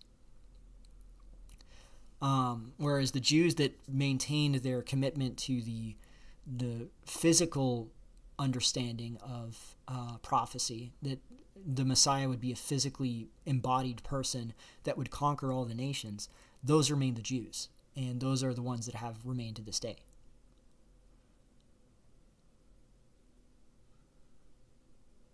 Let me see here. You talked about self-offshoring and the Muslim expansion as inkwell phenomenon. What are your thoughts on how space will be conquered with the inkwell question in mind? The problem is space is such an enormous investment in terms of getting off the ground and getting into space that it's going to be very much state-led for probably the next century, I would say.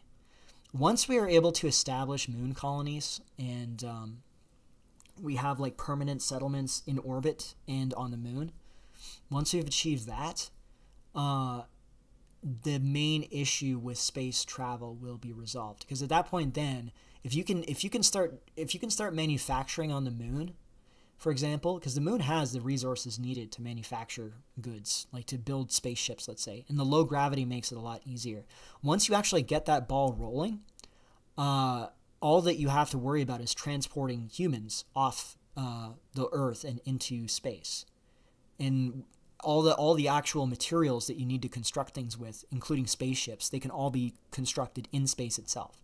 You don't have to worry about the dragging this stuff up from Earth and getting it into space using rockets.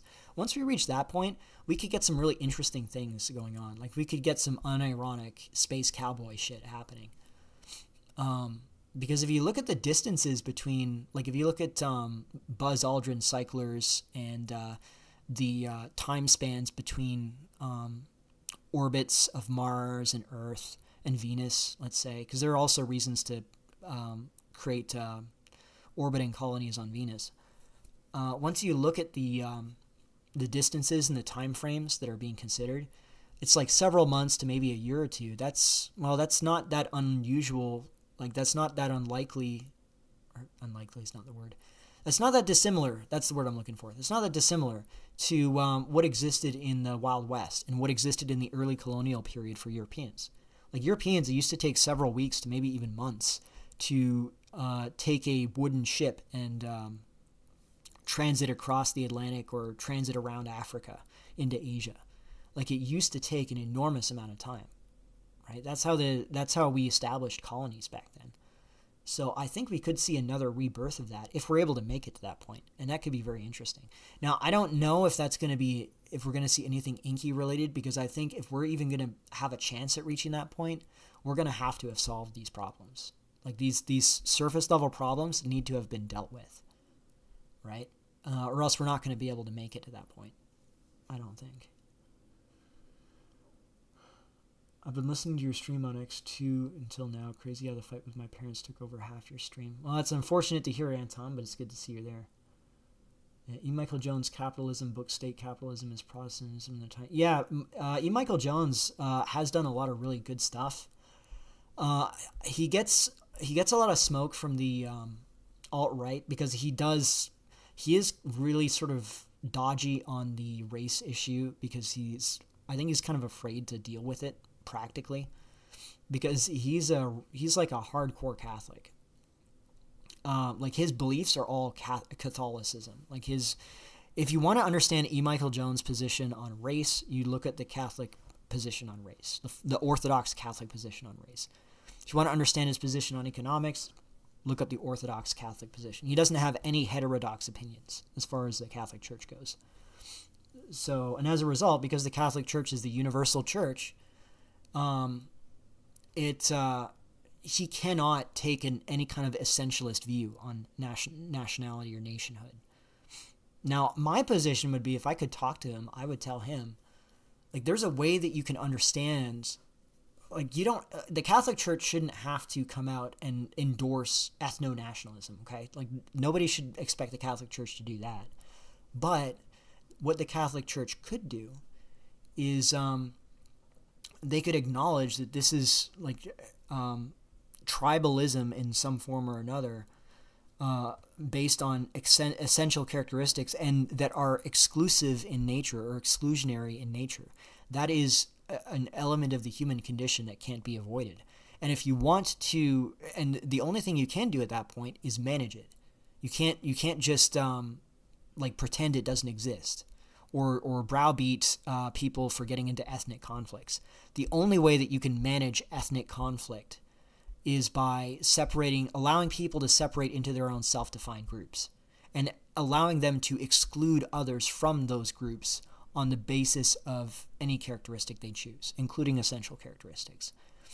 Like, that's all the Catholic Church would have to do, is say that this is permittable as a means of avoiding a greater evil, which is ethnic strife and ethnic conflict. I think if the Catholic Church made a statement like that and they took a position like that, that would be compatible with pretty much any kind of nationalism. And it also would be compatible with non-racial or like non-essential forms of nationalism as well. So I don't know if they have the foresight, though, to do that. I actually used to write letters to E. Michael Jones when because he has this magazine he does, the Culture Wars magazine, and I wrote a few letters to him once, and I actually got published in some of his not in like a formal article, but he would have a section in his Culture Wars magazine where he would post people's letters and then he would post replies to the letters.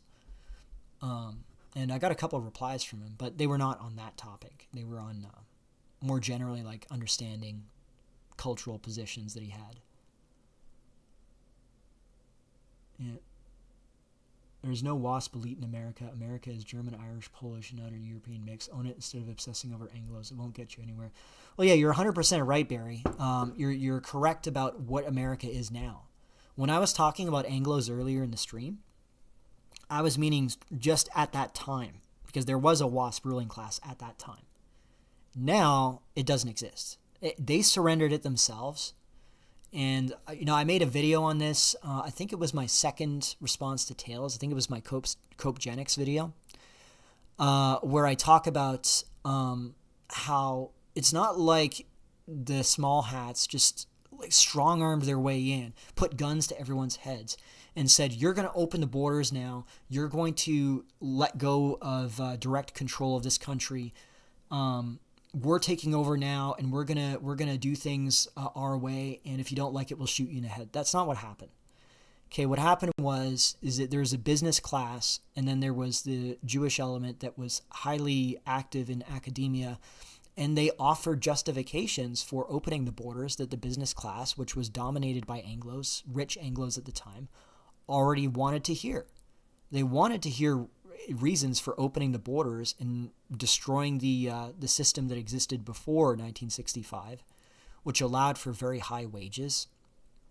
And it allowed for the employee to have a lot of influence and power over the negotiation between himself and the labor, and the employer. Right? They didn't want that. Right? Why would they want that? It's in their benefit to open the borders, to increase the GDP through mass immigration, because now with 340 million Americans, they're all spending money in the economy. And if you're an asset owner, if you are in some way connected to the stock market, connected to income generating assets, you are directly tied to the growth of the American economy. You benefit directly from the American GDP going up. And I don't mean per capita. I mean the aggregate GDP, the size of the economy expanding. Well, in that case, why wouldn't you allow this group of people who are motivated by other motivations, right? Like we know the motivations of the Jews in supporting immigration is because they want diverse societies because it makes them less visible, right? They're less exposed in a diverse, high conflict society than they would be in a homogeneous society where people can notice them as distinct from the majority population. That's the reason why they want immigration, culturally speaking or non-economically. But they had to cut in these people, and these people were perfectly happy with that arrangement. And until you acknowledge that, you're not going to get anywhere, because you're going to be fighting ghosts. You're going to be fighting invisible Jews that are pulling the strings of everyone in current year. And it's no, if you actually look at, for example, if you look at who's supporting mass immigration in Canada, okay, you will see Jewish groups supporting immigration in Canada in terms of lending their voices to support for diversity and inclusion and all the other bullshit. That is true. But if you look at where the money is coming from the small business associations in Canada that want to flood Canada with cheap labor in the form of these visa jeets on student visas that will work illegally for half of minimum wage, because this massively this creates a huge windfall, because labor is the biggest expense for any business, and especially small businesses. And these small businesses are not the most efficiently run. A lot of these businesses should not exist because they're not viable if you didn't have an infinite supply of slave labor, right? But these people want slave labor. And there's also rent extractors that want bodies in the country that need roofs to live under. And these people will live in miserable, squalid conditions. They will live 20 to a single apartment, and they'll sleep in the bathroom beside the toilet, because of how desperate they are to escape India. And I knew this one woman. I remember I rented this room in Canada. It was in a house, and this woman, she was just a random white woman, French woman actually. And she was renting 6 different rooms in this house, and she was making I was paying $850, I think, a month, and she was pocketing, I think it was $4,000 a month on this house alone, and she had multiple other houses, so she was pocketing tens of thousands of dollars, and she has all these houses on mortgages. They're not paid off. They're not bought outright. So she's using these renters to pay the mortgages down, and she's pocketing the extra that they have to pay because of how high demand rent was at the time, a livable place was, due to all the student visas. These are the people that are pushing for more immigration. It's not just B'nai B'rith Canada pulling everyone's strings. That's just not the case. And if you don't deal with the structural incentives, the material incentives, you're not going to be able to deal with this effectively, because you're going to be fighting ghosts. You're going to be fighting invisible Jews that are hiding in corners and ignoring the actual business interests, or even defending them. Oftentimes when I start talking about this, I will say more recently, the discourse on this has gotten a lot better. You see a lot more people talking about the business interests, the capital interests versus the national interest, that they're not the same.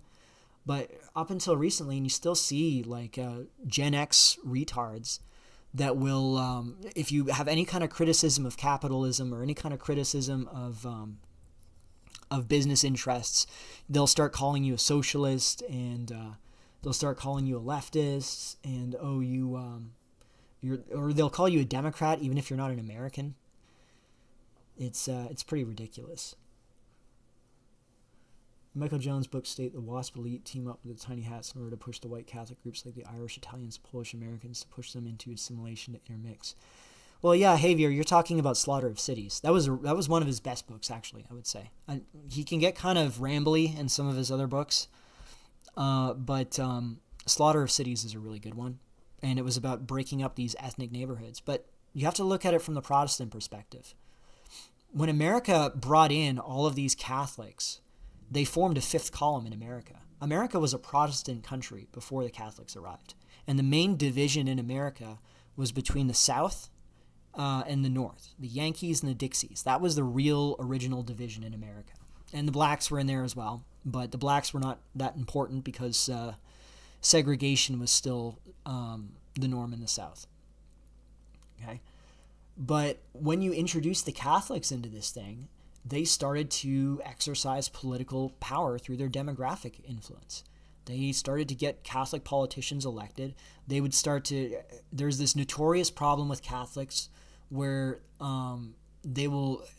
Catholics seem to be addicted to corruption in a really bizarre way. Because wherever you see Catholic-heavy areas in the United States, you find institutional corruption in the government, where you will get gerrymandering, you will get ballot stuffing.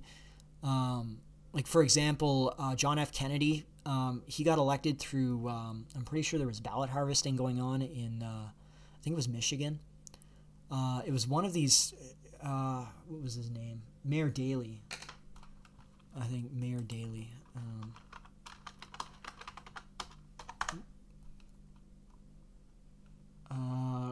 He was Chicago. So Chicago, Illinois, Mayor Daley. This guy, he actually, let me see here. This guy was the mayor of Chicago, and he was critical in getting John F. Kennedy elected by, I'm pretty sure he ballot harvested to get him to flip Chicago and therefore Illinois over to John F. Kennedy. It was either him or it was someone else. Wait, no, hang on. No, it was Chicago. Hang on. Who was the mayor of Chicago when John F. Kennedy was... let's see here. There's all these based black men. Mayor of Chicago. Let's see.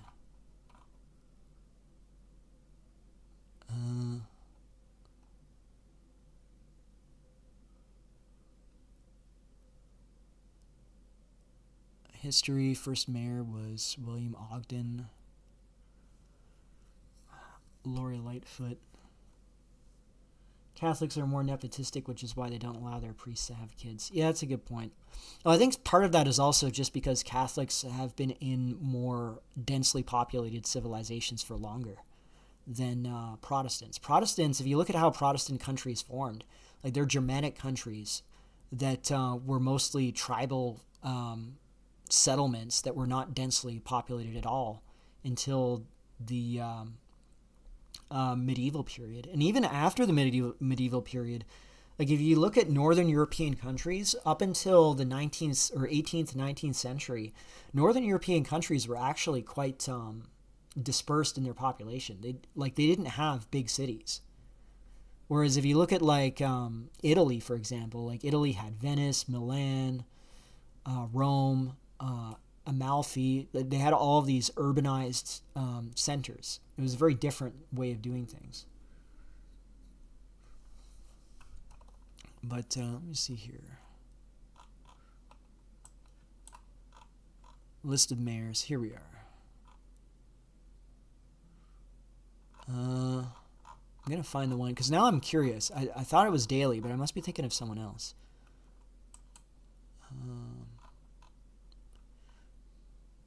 Edward Joseph Kelly? Is it Martin Kennelly? Ah, here we are. Wait, Is this the same Daley? Richard Daley? April 20th. Yeah, Richard Daley. That's it. So I was right. So it was Richard Daley.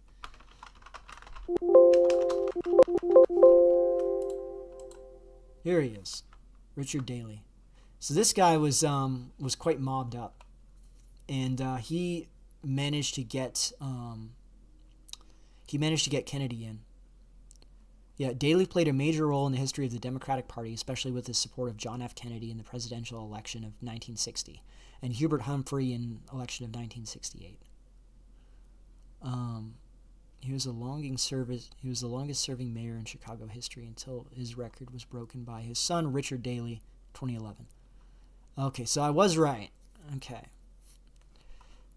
So, how do I know all this? I actually think I got this from one of Devin Stack's streams.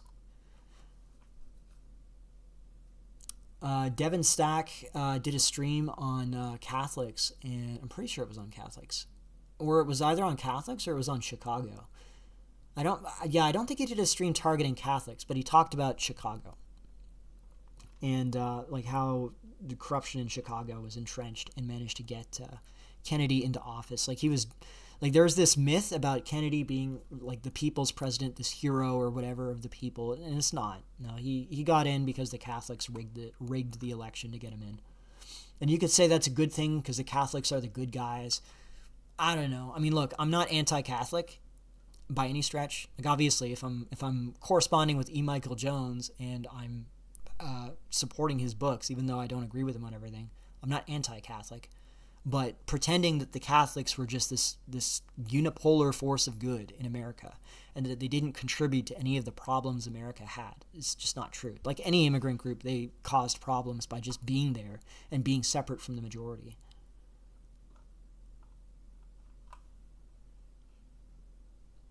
And 2-minute delay between the chat and the stream. Yeah, maybe I should get a better alternative to the current chat system. I'll have to look into it. Anyways. Yeah, it's just what happens. Like, we had the same problem with the French in Canada, and I'm half French myself, right?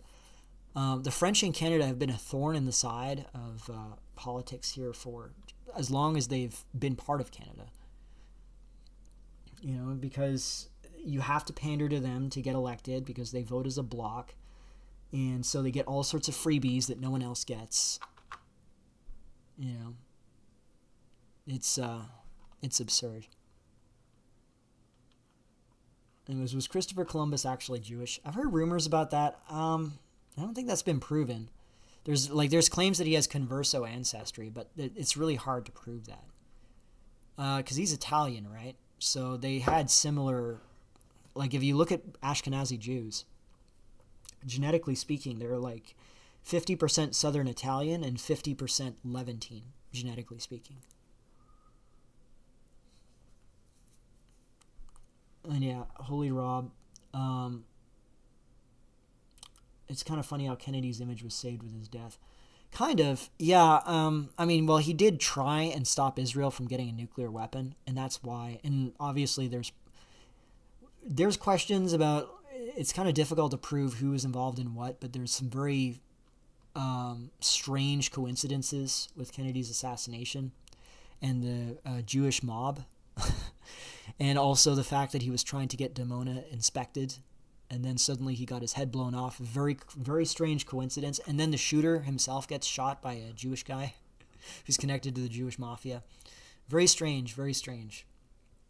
So that's why he was I think that's why a lot of people respect him now, which I think is fine. He was pursuing the national interest of America at the time, right?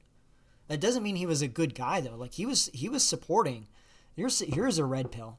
He actually was writing in favor of expanding immigration. He would have supported, if he would have survived, he would have supported the 1965 Immigration Act. Matter of fact, wait, when did he get shot? Was it John F. Kennedy? Yeah, so he was shot before the Immigration Act, but he would have supported it if it passed, because his brother supported it. Robert. Was it Robert F. Kennedy? Robert F. Kennedy Sr., I believe. So the idea that he was based is just not true. He was based on Israel, I guess, but everybody was back then because America still had some independence at the time. Right? America still had some degree of self-determination. Right? Doesn't now, but...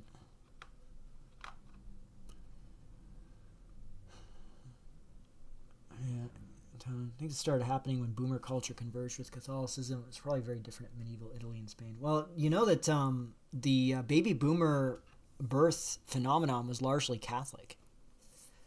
Protestants didn't have a big boost in, well, they did somewhat, but it was a mostly Catholic phenomenon. It was Catholics that had the larger families, for the most part. Protestants, and this is why Protestants were so heavy on pushing birth control, was because they were really concerned about the demographic growth of Catholics. In America, I'm talking about the baby boom in America specifically. But it also is true in Canada, though for different reasons. Like Canada, the French birth rate was very high in Canada until the 1960s, for example. Like my father was one of 8 children, and that was not an unusual family size back then. My mother's side, there was only 3 children. You know, so it's kind of funny to say only 3 children because of how bad the fertility rate has declined since then.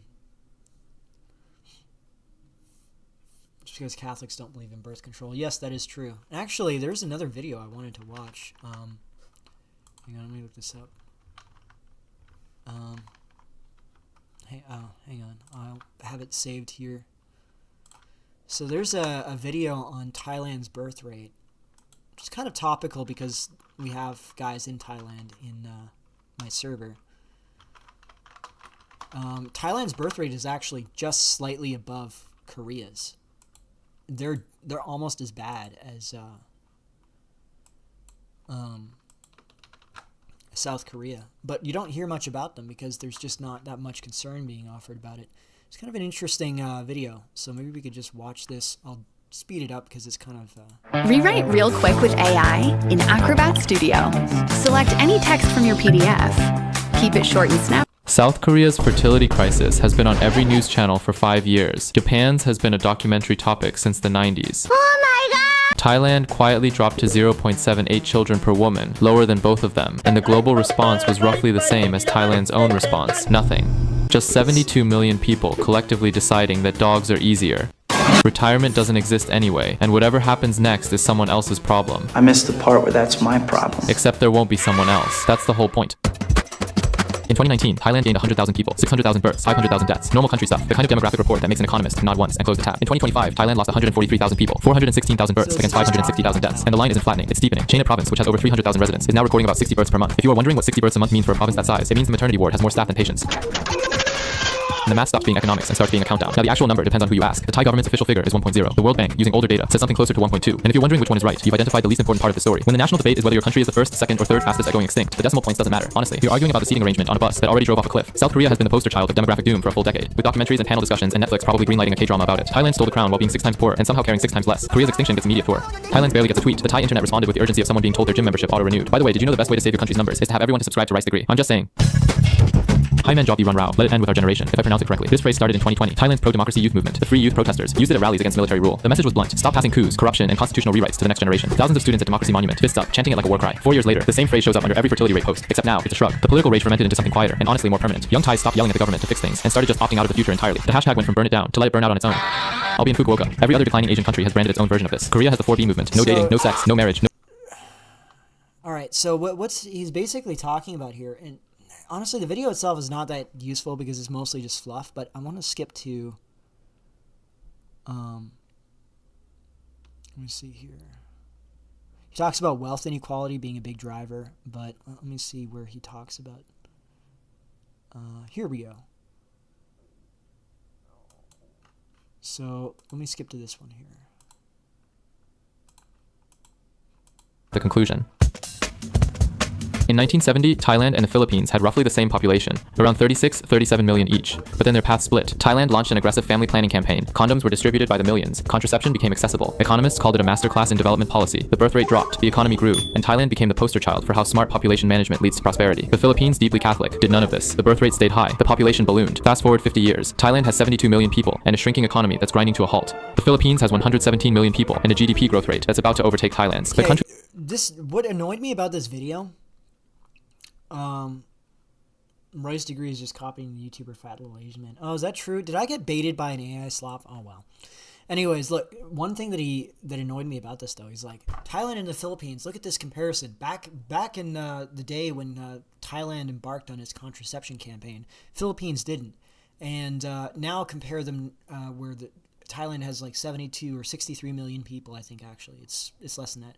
And the Philippines has 110 million people. And like, look at how the Philippine economy is growing. And I'm thinking to myself, have these people actually seen any data or information on what the country looks like? Because it's a total shithole. Like, no one wants to live in the Philippines. It sucks. It's extremely poor. Like, have you guys seen the videos of Filipinos living in graveyards? Like, they'll actually like pull dead bodies out of mausoleums and live inside the mausoleums because there's nowhere else to live because of how overpopulated they are. Like, yeah, the growth rate, and this is another thing. This is something else. You hear this from Indians too, where they'll be like, "Sir, our economy is growing at 5%. We are going to be world superpower." And then you're like, well, yeah, if you go from one shitting street to two shitting streets, suddenly that's 100% economic growth. Wow. You're lighting the world on fire. It's like, no, like when you're starting from an extremely poor position, being slightly less poor, 100% economic growth of like $5 a day is $10 a day, okay? And a 5% economic growth of $100 a day is $105 a day. That's the same amount, right? Like, it's really stupid logic that annoys me.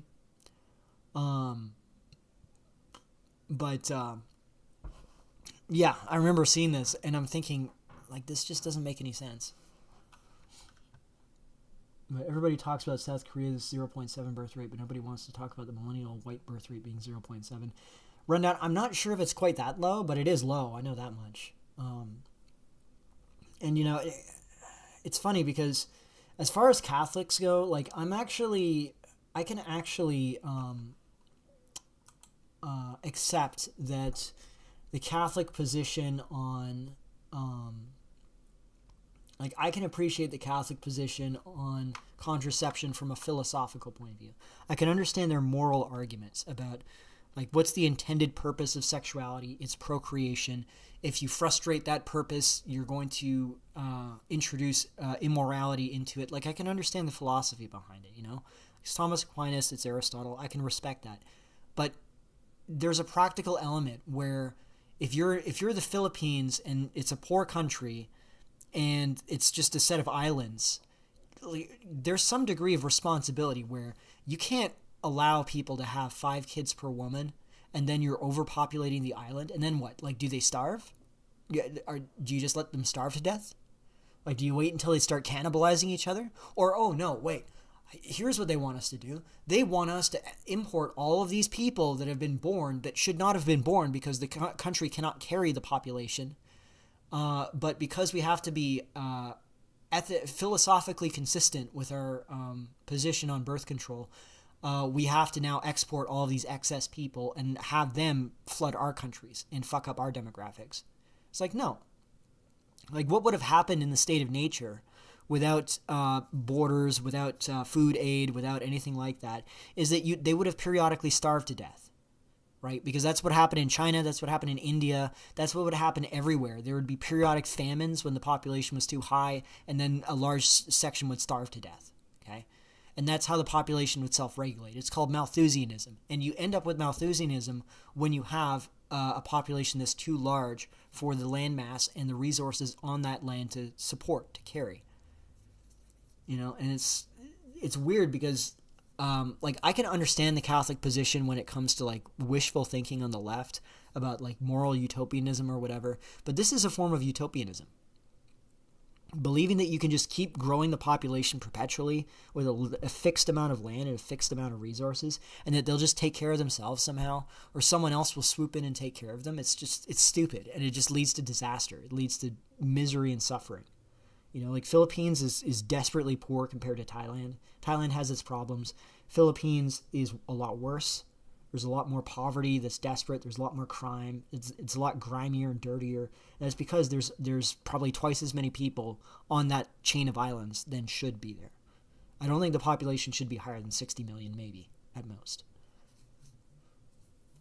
Oh, we should ban the bill and fully legalize abortion. Anyone on this stance is pro-replacement. Look at who takes the pill.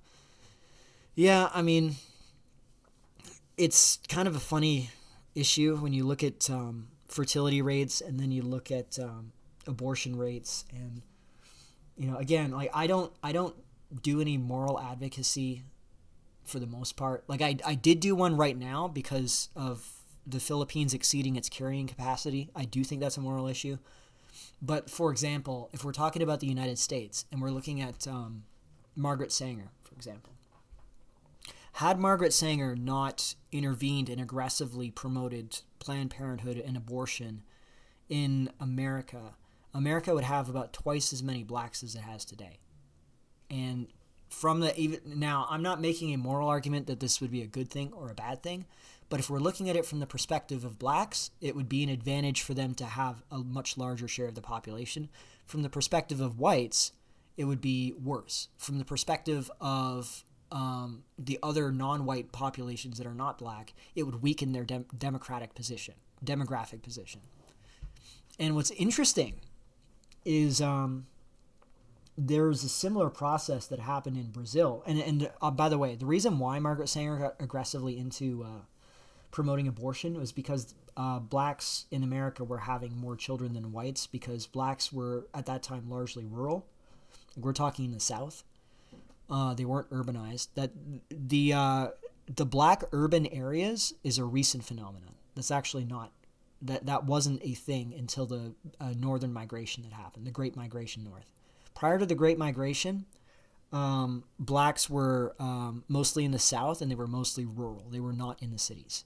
And these rural blacks that were sharecroppers in the South, they had a much higher fertility rate than the urbanized white population. And as a result, just over a long enough time period, they would have had a demographic impact. And I remember doing the math on it. It was just like back of the envelope math. But yeah, I came up with numbers like 25%. It would be like a 20% to 25% black population relative to the whites without any other immigration, if we just look at blacks versus whites, if Planned Parenthood had not gotten involved there. And it's interesting because you saw a similar phenomenon in Brazil and other Latin American countries. Those countries were actually whiter in the past, in the recent past. Argentina was significantly whiter. Brazil was significantly whiter.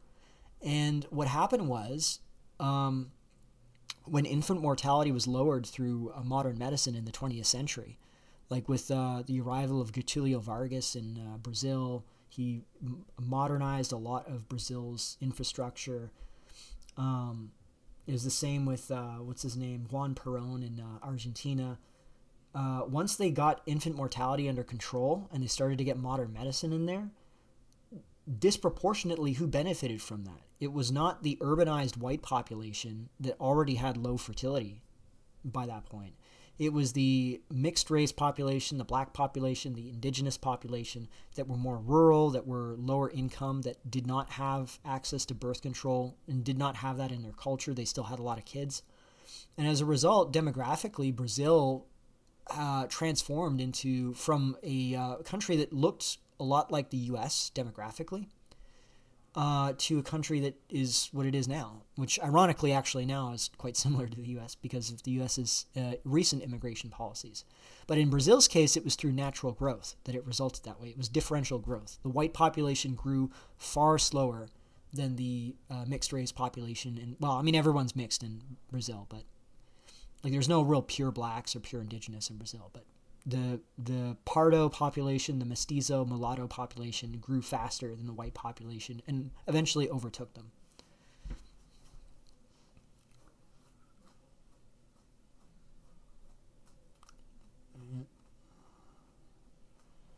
the corner, so far they are for reaction, but they are now permanent. I couldn't hype the streamers, so sorry about that. Don't worry about it. I just appreciate you arriving. Let me see here. Carrying capacity only depends on how innovative your people are. That's true. Carrying capacity doesn't matter because people are active, not passive actors. I think the U.S. could easily have 1 billion people while the Philippines left alone. Well, yeah, that's what I'm saying, right? Like, look, I'm trying to be polite here because I don't have anything personally against Filipinos. I find them nice, at least when I'm interacting with them. But look, they're not Japanese, right? They're not, they're not Koreans. They're not Chinese. They're not even Thais. They're kind of like, they're like 85 IQ. So,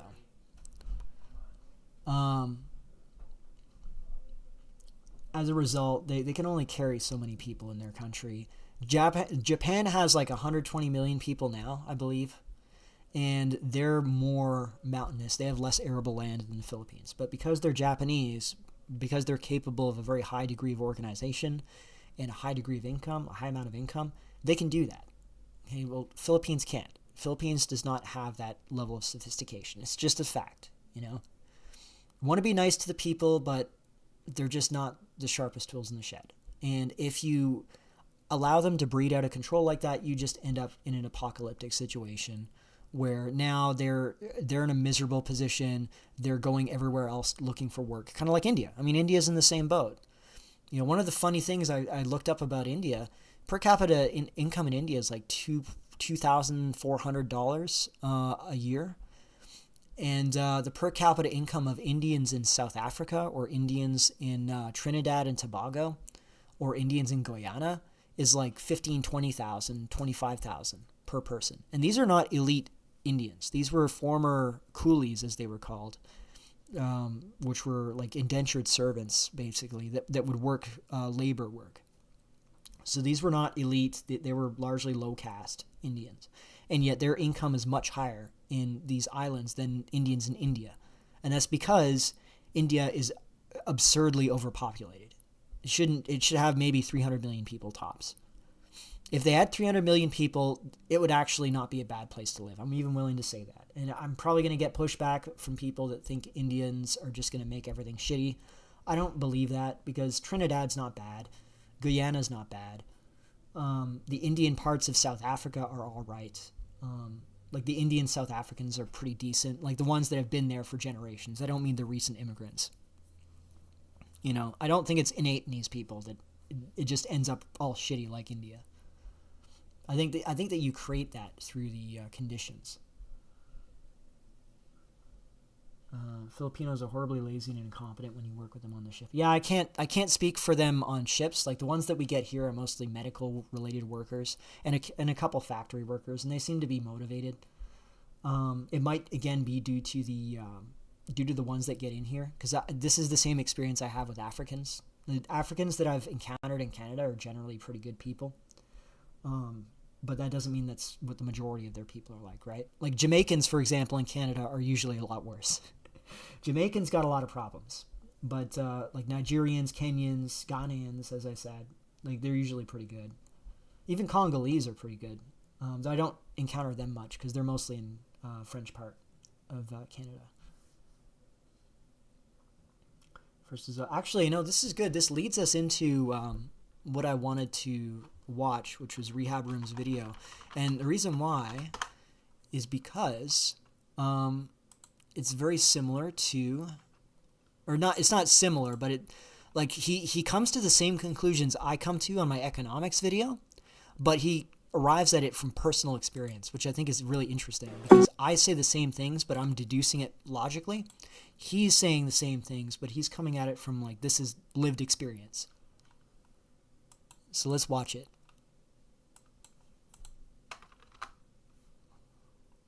So what and why? Do you understand? So you can hurt other people? Guys, realizing that it is over has severe consequences in life. When you feel like you are spawn trapped with no way out, you are going to stop caring because you're going to have that mindset that no matter what you do, no matter what kind of effort you put in, it ain't going to be worth it. It is some sort of learned helplessness. You just internalize that there is no point in trying to improve your country. You feel like I gotta do anything to get ahead. A lot of the problems the third world spawn trap countries face are stemming from that no hope mentality, hating their jobs, hating their lives. I mean, if you ever traveled to those countries, if you stay at anything that is not a 5-star hotel, you can sense it. You can feel it. Like a lot of people living there hate their lives. Everyone is doing a sloppy job because a lot of them are mentally checked out. Because that energy, no hope, nothing to change energy, just bleeds into everything. A lot of the spawn-trapped people realize how hard they are getting mugged in life. They realize how hopeless their situation is. I mean, when you look at the reasons that people always bring up as the causes of their poverty, you got rule of law, no rule of law, political instability, brain drain, corruption, many of them, right? But when you look at them individually, you are going to realize that hopelessness may not be the only factor, but it definitely contributes. Because why should you care? Why should you follow the rules if nobody else does? I was watching this video. When you look at the things he says, you are going to realize that a lot of the things he says are caused by hope. See, this is exactly what I was talking about in my economics video. I was like, listen, the value of labor really plays a huge role in how people behave morally. Like, it has moral consequences. Because when you have like a worthless labor pool because of it's completely overwhelmed with people, and you can treat workers like slaves, work itself is going to be seen with disdain. Like, workers are going to see wage work as something contemptible that subhumans do, and this will have a downstream effect where scamming and being able to get ahead at others' expenses without having to work in some kind of laborious way, that's going to become like a positive thing. That's going to become a morally upright thing, because it's so undignified to be a worker when your wages are shit. Anyways, let's continue with this. Hopelessness. Hopelessness is a different kind of drug. It is going to destroy you. It is going to make you do things that you wouldn't even think you were capable of. India was rich in resources, but didn't have the means to adequately defend themselves. Their history is one of being routinely conquered, fragmented, and exploited. And it was under such conditions that they developed. This resulted in a unique culture that adapted to survive dealing with powerful foreign and often exploitative bureaucracies. An example of this adaptation is Jugaad, translated as hack or workaround. Effectively, the principle that being able to get around the rules and take advantage of the system is virtuous. Honestly, this applies to other countries as well. You know what's funny about this is that I made my video on economics where I talked about India as really a prototypical example before the memes about Izzat and Jugaad, because I remember Jugaad was also popping around on Twitter. Before those memes became really big, I remember I was talking about this stuff, and I was reasoning it out, like, because I saw how Indians would behave in terms of like viewing physical, like construction work, for example. They would view that with disdain.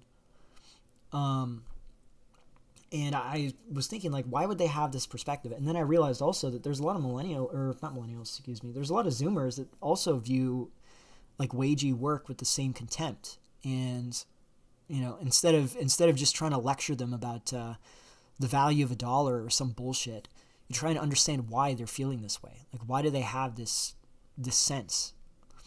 And that was the conclusion I'd come to, that it's because the work is so worthless now, and because employees are treated with such a disposable, like, you're a disposable wage cuck.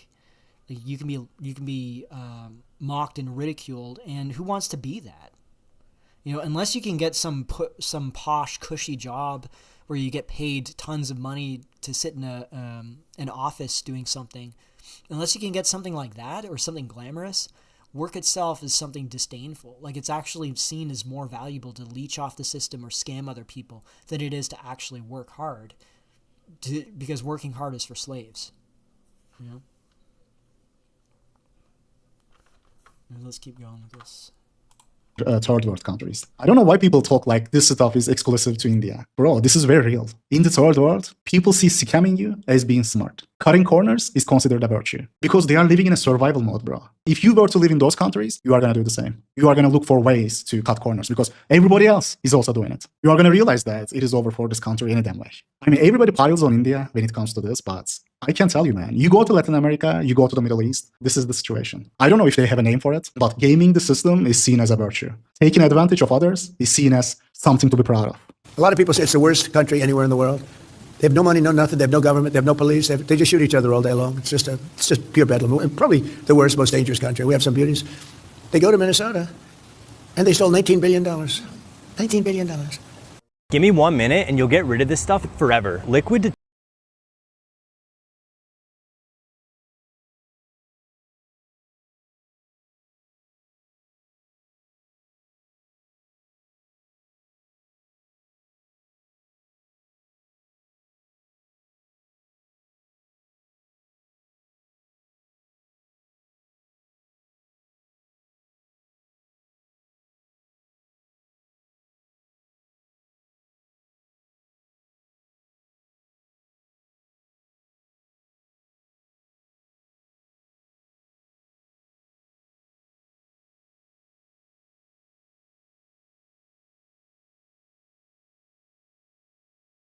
My father got his trade ticket in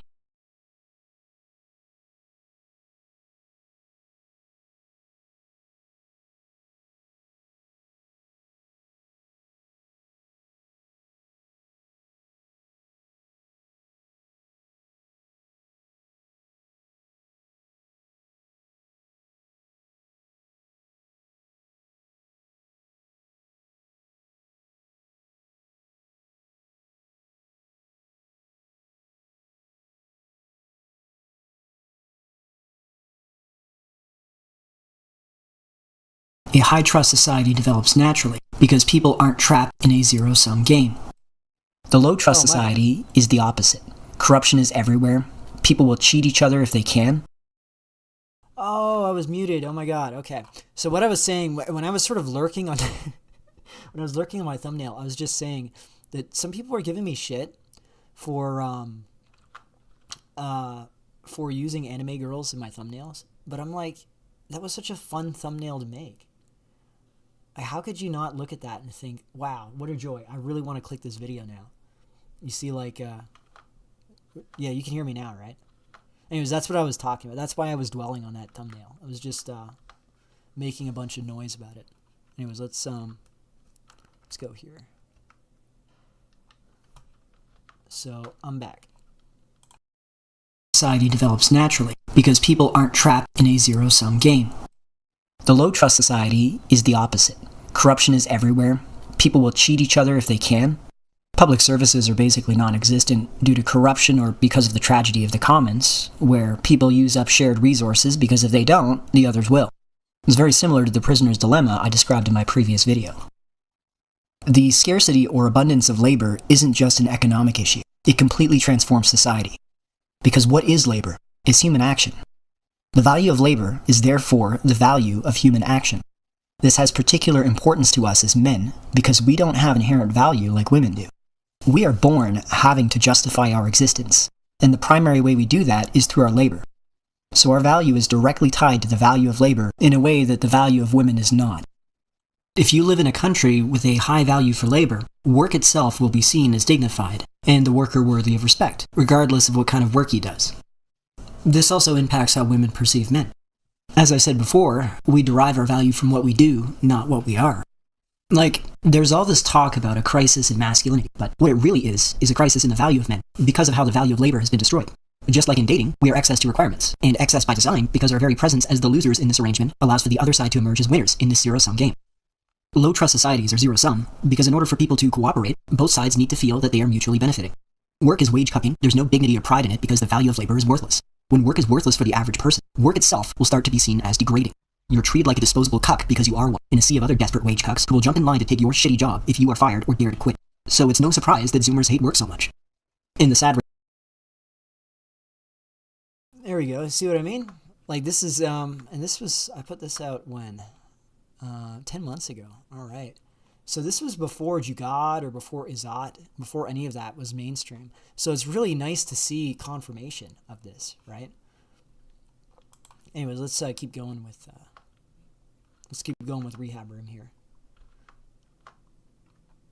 Anime is cucked, hentai is based. Yes. Anime thumbnail wouldn't appeal to me, but whatever. Well, hey monkey, it depends on how old you are, right? So I am a millennial. Most millennials don't care for anime at all. Zoomers seem to love it. Zoomers are really into anime. And I think, ironically, I think anime is becoming more brown coded as time goes on. I think it's because the younger generations are more brown coded. I think it's actually just due to the generational shift. You have more Hispanics, more blacks, more mixed people, whatever. You're going to have it in the younger generations, and they like anime more than the older generations, like my generation. So that's why you have all this hood weeb stuff, I think. That's my suspicion. Anyways, let's keep going with this. Detergent is up to 80% water, which is kind of... A famous parable of Jugaad was when the British Raj attempted to solve a cobra problem in Indian settlements. In short, Indians were being killed en masse by a massive infestation of cobras. So the British created a program. Anyone who killed a cobra and brought the officials their heads would be rewarded. But those who possessed Jugaad saw an opportunity. They began to breed cobras, raise them, and then kill them for a reward. When the British saw how the system was being exploited, they ended the rewards. By the time the program ended, the cobra population had greatly increased, leading to an even bigger cobra problem. In the West, these individuals have been seen with contempt, but in India, they have Jugaad. I don't know about that one, bro. Are they seen with contempt, really? I mean, maybe in the past they were seen with contempt, when religion was more widespread. But today, I am not sure about that. Because today, killing and selling animals are banned in the West. Are you sure it wouldn't happen if the government started paying good money for dead snakes? Would they still be seen with contempt? Because just look at the culture we are living in. Look at the times we are living in, bro. In a time where drug dealers are glorified. A society where plenty of women are running fans accounts. In a neoliberal culture with no rail guards whatsoever, morals are gonna take a backseat to materialism. That is just how it is. I mean, I see what he's trying to say. People seeing scamming as some sort of virtue in the support-trap countries. Good point, but bad example. Izzat, which the West translates as honor, but in reality functions more like prestige or social power. Izzat, at its most basic, is how others see you, specifically how important you are. And the biggest marker of importance is that no one can make you do anything. Meanwhile, you were able to make others do them. In the West, we are honor-bound to keep our streets clean and not litter. But in India, that's a weakness. That's having low izzat, because you're being forced to do something that doesn't directly benefit you, and no one even has to pressure you into it. You just do it yourself because of how little izzat you have. Izzat Maxer. Izzat Maxer. You know, I'm not so sure about the Izzat thing in the Jugaad. I believe that they are concepts, but I'm not so sure how important they really are as concepts. I think that people are just doing what they're doing for the reasons that I described in my video, where it's just a natural conclusion you come to. Like, you know, if work is for like lazy subhumans, or not lazy, but like low IQ subhumans that can barely survive and that eat just rice with goo slop on it every day because they're poor, well, you're going to see any way of getting around that, any way of circumventing having to be in the same status as them. You're going to try and do that. I think it's that simple. Now, maybe they've just been doing this anyways, and these are the words that they've come around to describing the behavior. But I think that's what it is. Just making sure yeah, okay, good. I unmuted myself. I'm the oldest of Zoomers, 1999. Oh my God, dude, you're ancient. Oh my God. I can't believe there's somebody on my stream here who was born before 9/11. Like, did they dig you out of a pyramid or what? Like, holy shit. No, I'm kidding.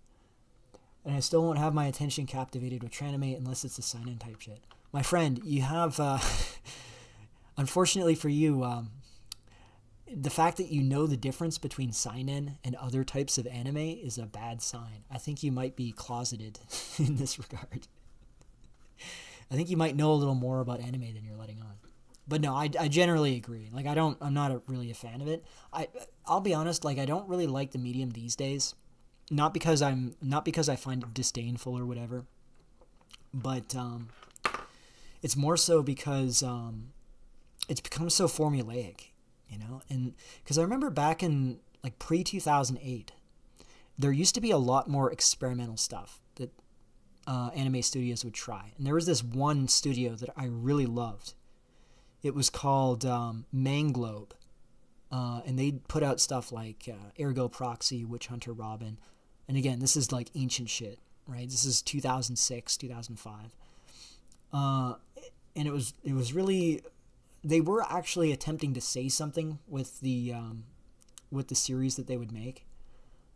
which I found I could really appreciate that. But they ended up going bankrupt because it just wasn't generating enough revenue.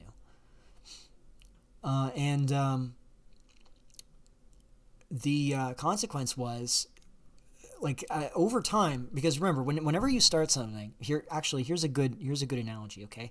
The way biology works, let's say that there's a mass extinction that happens, okay? When a mass extinction happens, there's a whole bunch of niches that used to be occupied by highly specialized animals. Those niches open up and new animals can come in and colonize those niches, and then they'll evolve towards specializing in those niches. But before that period of time, there's a lot of experimentation that evolution does with creatures that arrive on a new niche, because they don't have to be hyper efficient at that niche when there's no other competition for it, right? They can be less efficient, which means they can experiment more with different features, and like different mutations will not be aggressively selected against the way they would if a niche is fully occupied. Anime was like this in the 90s and 2000s. There wasn't like a hyper specialized set of profit generating formulas that existed. So there's a lot of experiments on trying to capture people's attention. We're going to put a lot of effort into the storyboard. We're going to come up with something really unique and original. We're going to try these different animation styles and see what catches people, see what doesn't. But then after a while, they settled into like this isekai format or the shonen format, where it's like a bajillion seasons and hundreds of episodes that goes on forever. Or it's isekai slop, where it's, I died and got reincarnated as a refrigerator in another world or some bullshit. And once you establish that as the most efficient, least resistance pathway to profit, you're going to lose all creativity in the industry, because actually taking risks and trying things experimentally and doing like what Studio Ghibli does, where they really try and put effort into the story and they try and create something that they actually try and create a work of art, you're losing money from doing that. You're losing money by doing that and not just doing the formulaic slop. And by the way, this doesn't just apply to anime. It just happens to be where I got on this from. But this applies to any medium. This also applies to Hollywood. Here's a fun fact, okay? The Hollywood Golden Age was, I believe it was like from 1930 to 1960 or something along those lines.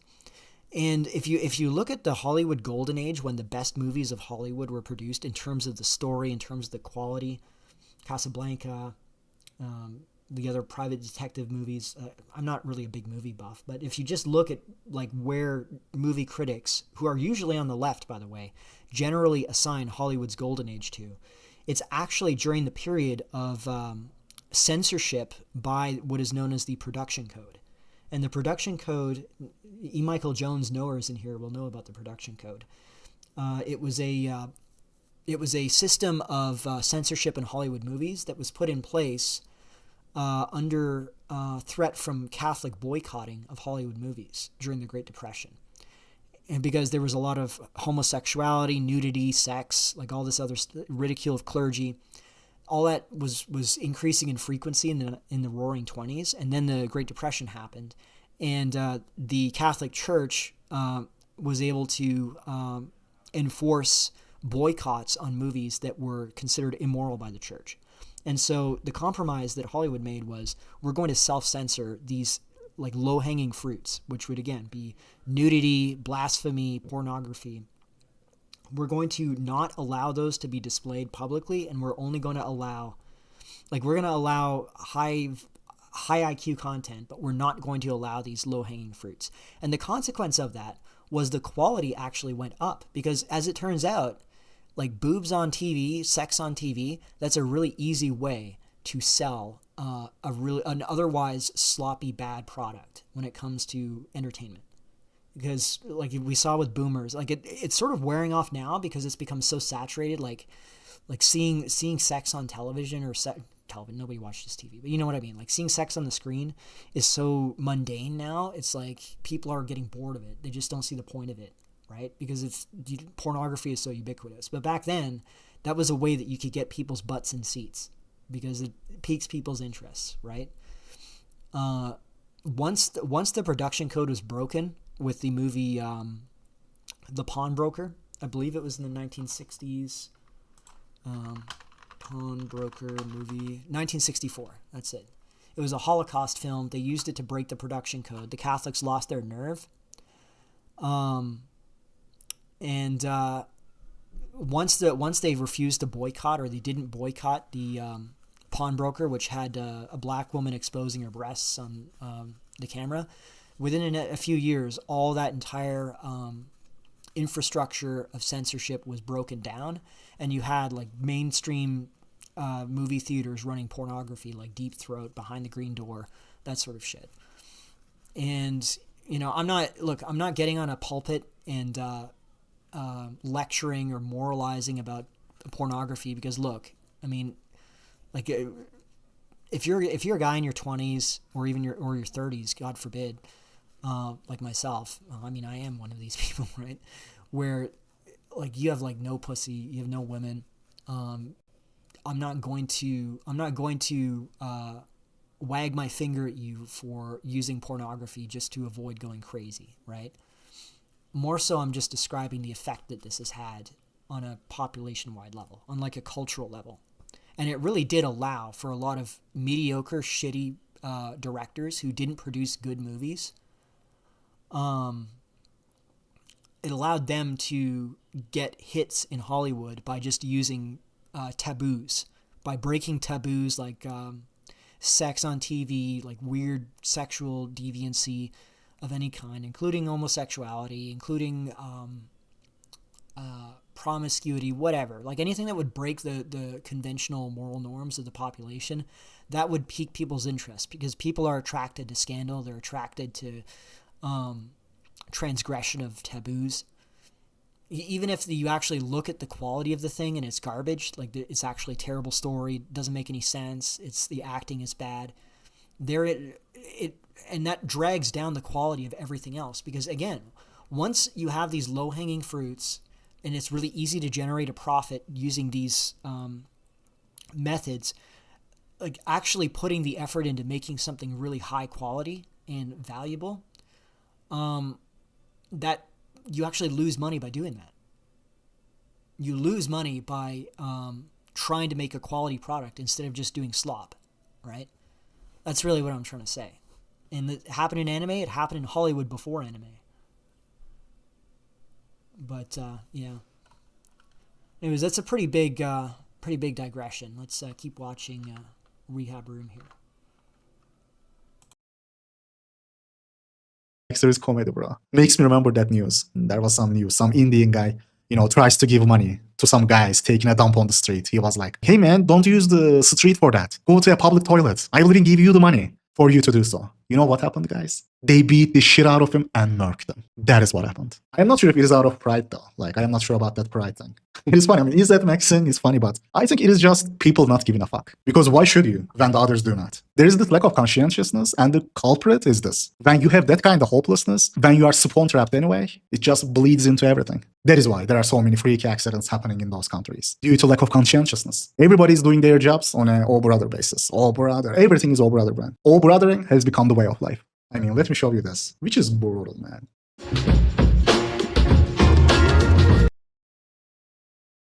Yeah, so he's just restating basically what I said. Like, it's actually kind of funny because I watched this before, but I didn't remember that part where he says the same thing I said earlier.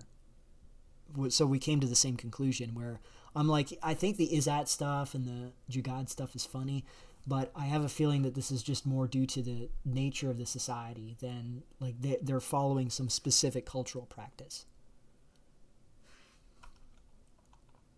I mean, I got reincarnated into a vending machine is straight. That is true. It is peak. I got reincarnated as a Roman army conscript. You got reincarnated as a Roman army conscript at the... You got reincarnated as a Romanian army conscript right at the eve of World War I, and then you die again, and you're reincarnated as what? Don't I use ad blocker? No, I do not use ad blocker when I am streaming, because I think it would look rather bad. Like, just think about it. if I'm trying to get monetized on YouTube, let's say, which I probably won't anyways, but even just having a channel on YouTube and then using an ad blocker while I'm on YouTube streaming something, it's just going to look bad, I imagine. Like, I don't want to give them any reasons to ban me, right? So if I'm gonna watch YouTube commercials to avoid that, then I am. And also, hey, listen, I mean, I'm a fan of, I'm a Rehab Room respecter, and watching his videos without a commercial blocker allows him to get some commercial traffic. Eve to me is basically freedom. It's a giant open universe where you... Disgusting, but also brutal. Right, well, maybe ad revenue doesn't work that way. I don't know, but it probably helps.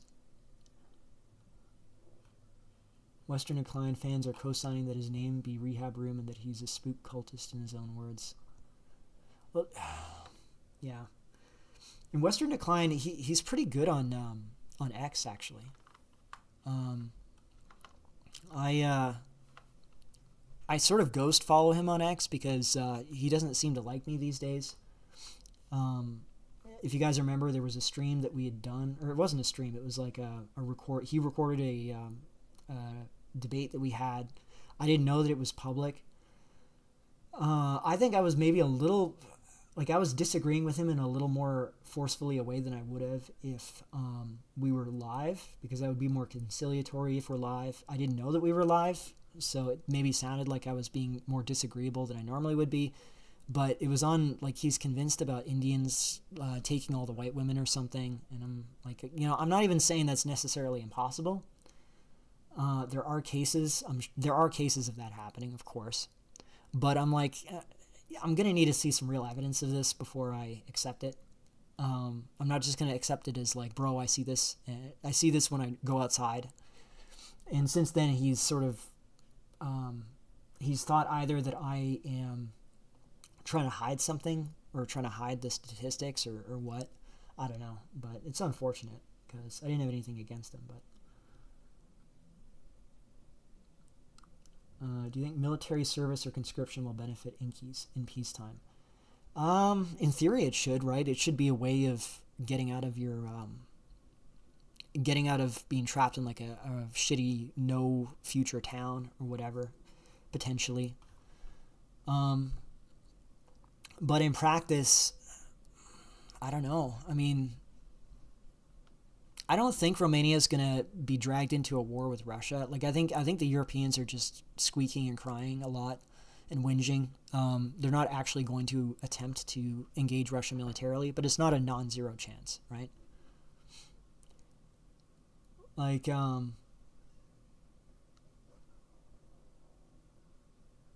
once in the 90s and early 2000s, things weren't as inverted as they are now. How it was accelerating then. There, where do you live? I'm on a college campus, and I can tell you firsthand. Well, I was on a college campus myself, up until fairly recently, and I didn't see that. Now, maybe, like, I saw examples of white women that would be in inexplicable relationships. Like, there was this one case I remember seeing of this white woman, and she was fairly attractive, and she was buying lunch for this fat, like 5'6" East Asian guy. And it was the most bizarre thing I saw, because she was buying lunch for him. You know, it wasn't even like a beta bucks or whatever.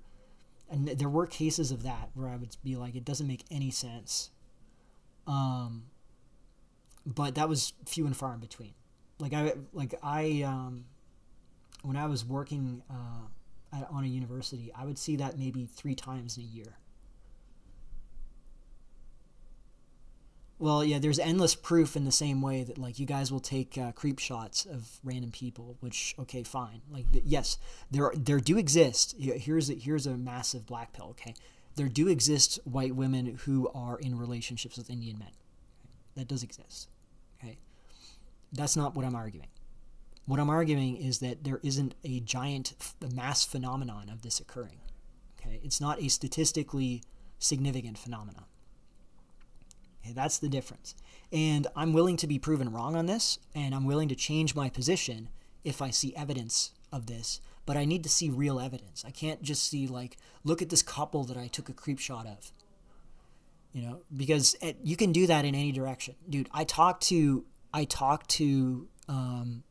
Indians and Asians and whatever that say the exact opposite.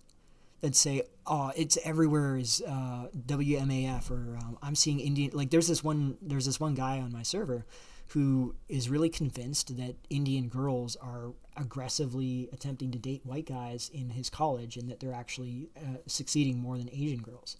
And this is an Asian guy. This is an Indian guy, by the way. He's East Asian. So, and maybe could be true. I mean, this is what he's alleging. Maybe, like, I'm not denying that this is what he's seen, but my question is, can you extrapolate your personal experience to a wider phenomenon? And I'm saying, no, you can't. Like, I know anecdotes of this happening.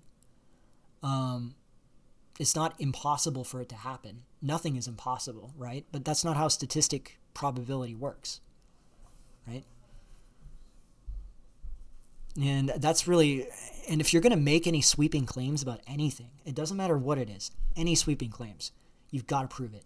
You've got to demonstrate that this is a factual thing, using some kind of statistical proof. You can't just rely on, bro, trust me, bro, trust my anecdotes. No. They could even be true. I'm not even saying that it's impossible to be true, but I'm not going to believe it unless I see hard evidence.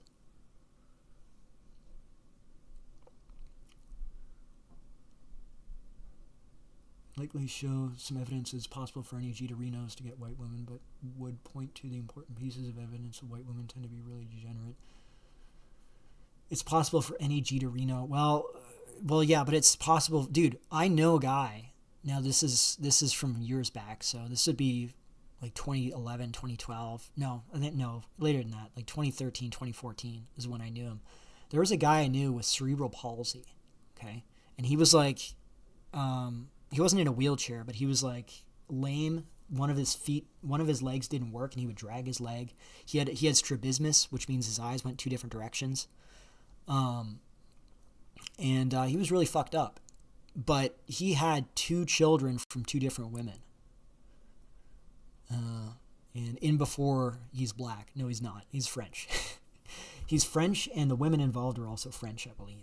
But, I mean, otherwise, though, he was like neurotypical maxed. Like, he was actually surprisingly normy. Like, he wasn't like retarded in a mental sense. He was completely, perfectly normal mentally. But he had cerebral palsy, so he was physically disabled. And he was short. He was like 5'6". And as I said, he was crippled. His leg didn't work, and his arm was kind of not working properly either. He worked at a place that I worked at, like it was a call center, and so he was able to do that job fine. And he wasn't like on any kind of social assistance or anything, so he was fine in that regard. But yeah, he had 2 different baby mamas somehow. Right now, am I supposed to conclude that cerebral palsy guys are slaying? Or that just be French theory, just be French, and every woman will throw themselves at you, even if you're deformed, literally? Just, no. Like, these anecdotes do exist. They're real. Probabilistically, they happen. Okay? But the odds of that happening are different based on your characteristics, right? It's like any... the way that demographics works, demographics is more like quantum mechanics than like relativity, okay? Relativity, everything is predetermined, everything is purely mathematical. Like, you plug in the formula, you get the outcome, okay? Quantum physics is probabilistic. You plug in the formula and you will get a percentage odds of this occurring, okay?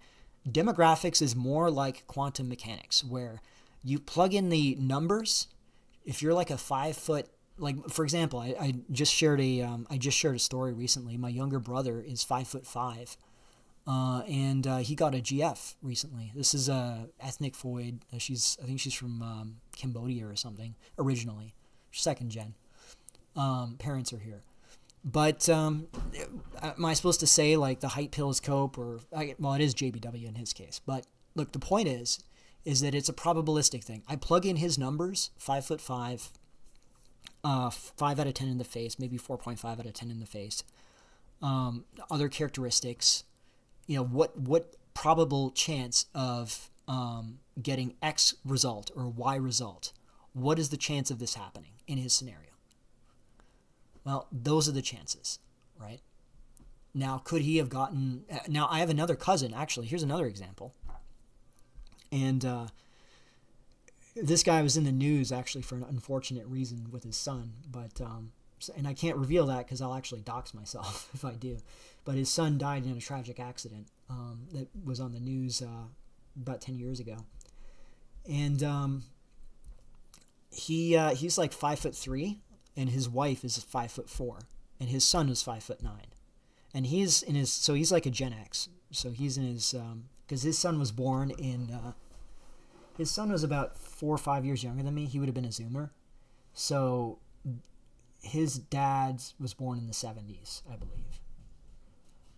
And so is his mom. Which is... His dad is my cousin. So he's my second cousin. And his dad, as I said, he was like 5'2", 5'3". He's a tiny guy. And his mom was 5'4", taller than him. But he managed to get her. And he had 2 kids with her. Right? What are you supposed to conclude about that? Well, does that mean that just be any height, or like height doesn't matter? Just shoot your shot, bro. I mean, I would say shoot your shot anyways, regardless of your characteristics. But the fact that he was 5, I guarantee you, I never talked to him about it. But I guarantee you, if I did talk to him about it, him being 5'2" or 5'3" would have a gigantic impact on his dating options. I guarantee you, if I had a conversation with him about it, he'd be like, yeah, I've been rejected many, many times for my height alone. But there was one woman that didn't. Right? Well, there you go. It's a probabilistic thing, which again is another reason why you should never really give up. Right? Now, you should be realistic. You don't be delusional. But that doesn't mean you just give up and, cope or rope or whatever. Most men in BP space or LARP sphere are failed beta male providers. Yeah, that's true, Javier. Just be squirmy. Squirmy is endearing, doofy, and most important, can't harm her. Some, yeah. It's endearing, that's why I believe it. Look at the face of the JP Morgan guy in the first story. Oh, God. Now, we got to finish that off, actually. We're getting close to the 3rd hour, so let's finish reading this. Is there anything else that we can talk about with this? It's mostly... He's mostly talking about stay-at-home boyfriend. Yeah, I don't think there's much else to add about that. I just like the fact that Rehab came to the same conclusions I did. It really made me feel vindicated. So, but let's finish reading this.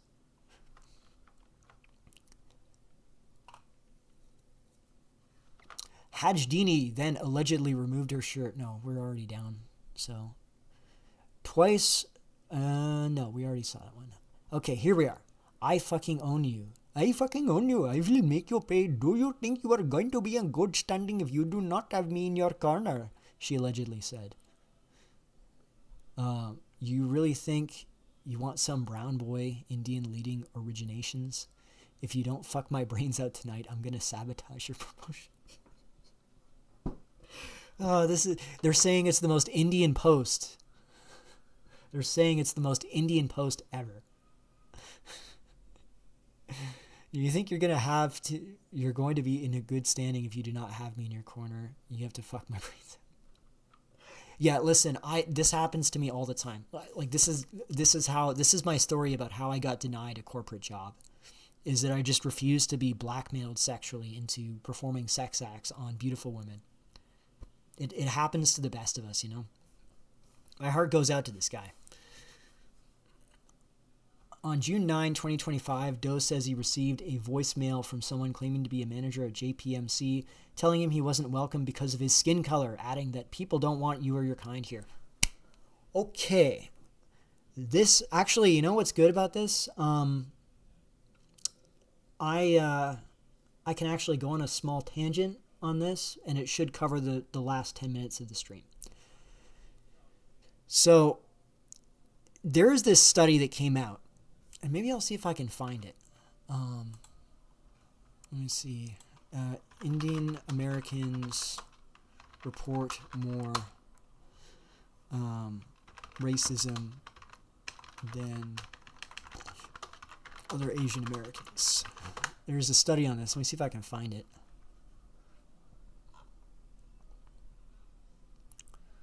Let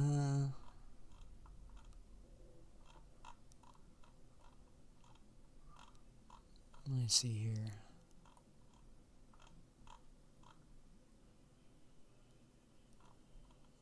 Maybe we won't be able to find it. Well, that's all right. I can just talk about it. Because it's kind of an obscure statistic, but there was a study done on self-described racist experiences, and the Asian American group was interesting because wait, you rejected your 6'4" double D boss because she wasn't a virgin, right? Yes, that's exactly what happened to me. I found out that she had a boyfriend in college, and immediately it was over. I could not tolerate that. Because I'm sorry, but my Stacy's have to be virginal and pure. They have to basically be anime girls, and if they're not, then it's not gonna happen. All right, those are the conditions of ending my my incel exile. Okay.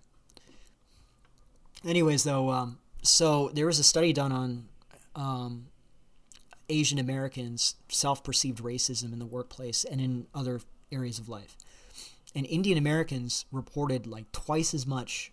They reported incidents of racism on par with what blacks report. But East Asian Americans reported next to nothing in terms of racist experiences. And what's interesting about this is that if you look at the career outcomes of Indian Americans versus Asian Americans, Indian Americans are much more likely to get promoted into management positions, into leadership positions. They're much more aggressive when it comes to pursuing promotions than East Asian Americans, and yet they proclaim more racism.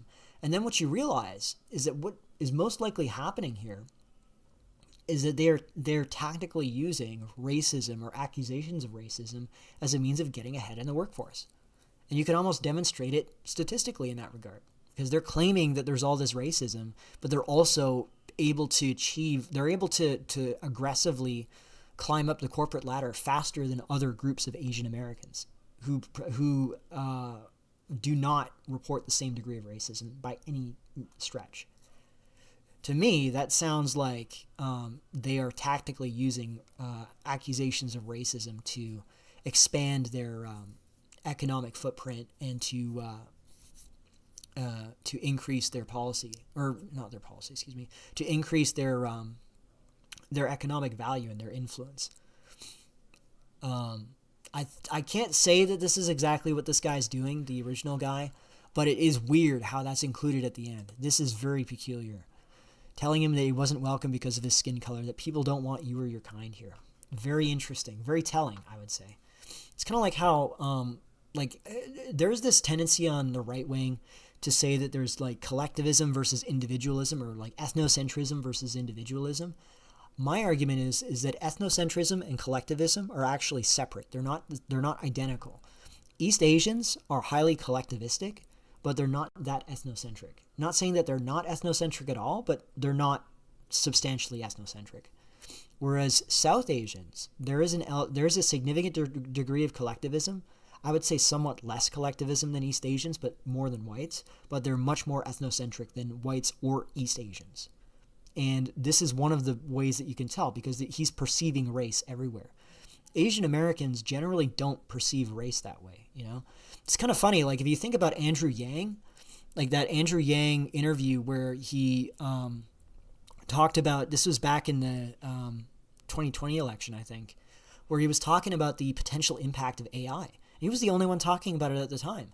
And he would talk about how he would talk to truckers about the impact of AI automation on the trucking industry potentially, and like what their economic concerns are. And that when he would reveal that he's a Democrat, they would like get this cringe look on their face because they associate the Democrats as being their enemies. They're like tribal enemies. And Andrew Yang was very confused by this, but he got shut down by the Democrat establishment because it's like he didn't perceive that red line. That no, the Democrats are not about economic well-being of working class Americans. The Democrats are a coalition of hostile ethnic groups or hostile grievance groups, including ethnic groups. And he didn't seem to realize that. He seemed to think that the Democrats were what they actually claim they are, which is representing the interests of working class Americans generally, including whites. So it's quite funny. Like, Asians have a very different way of looking at this. I didn't even fully read this because I didn't think that there would be an inclusion of this accusation of racism at the end here. Anyways, guys, I think I'm gonna roll the stream up now. It was pretty good. Actually, that was a lot faster than I thought it would be. This is 3 hours. It's really good. And East Asians are cutthroat in their hiring process. Yes, they do. They're very cutthroat, and they are not generous, or they're not going to cut you any slack, right? And they will throw you out if you're not efficient. Like, they're brutally efficient, and they're cold about it, calculating. But they are not like clannish the way that Indians are, right? It's a very different type of thinking. Anyways, guys, it was a good stream. Thanks for coming aboard, and I hope Western Decline's stream is just as nice. I'll talk to you.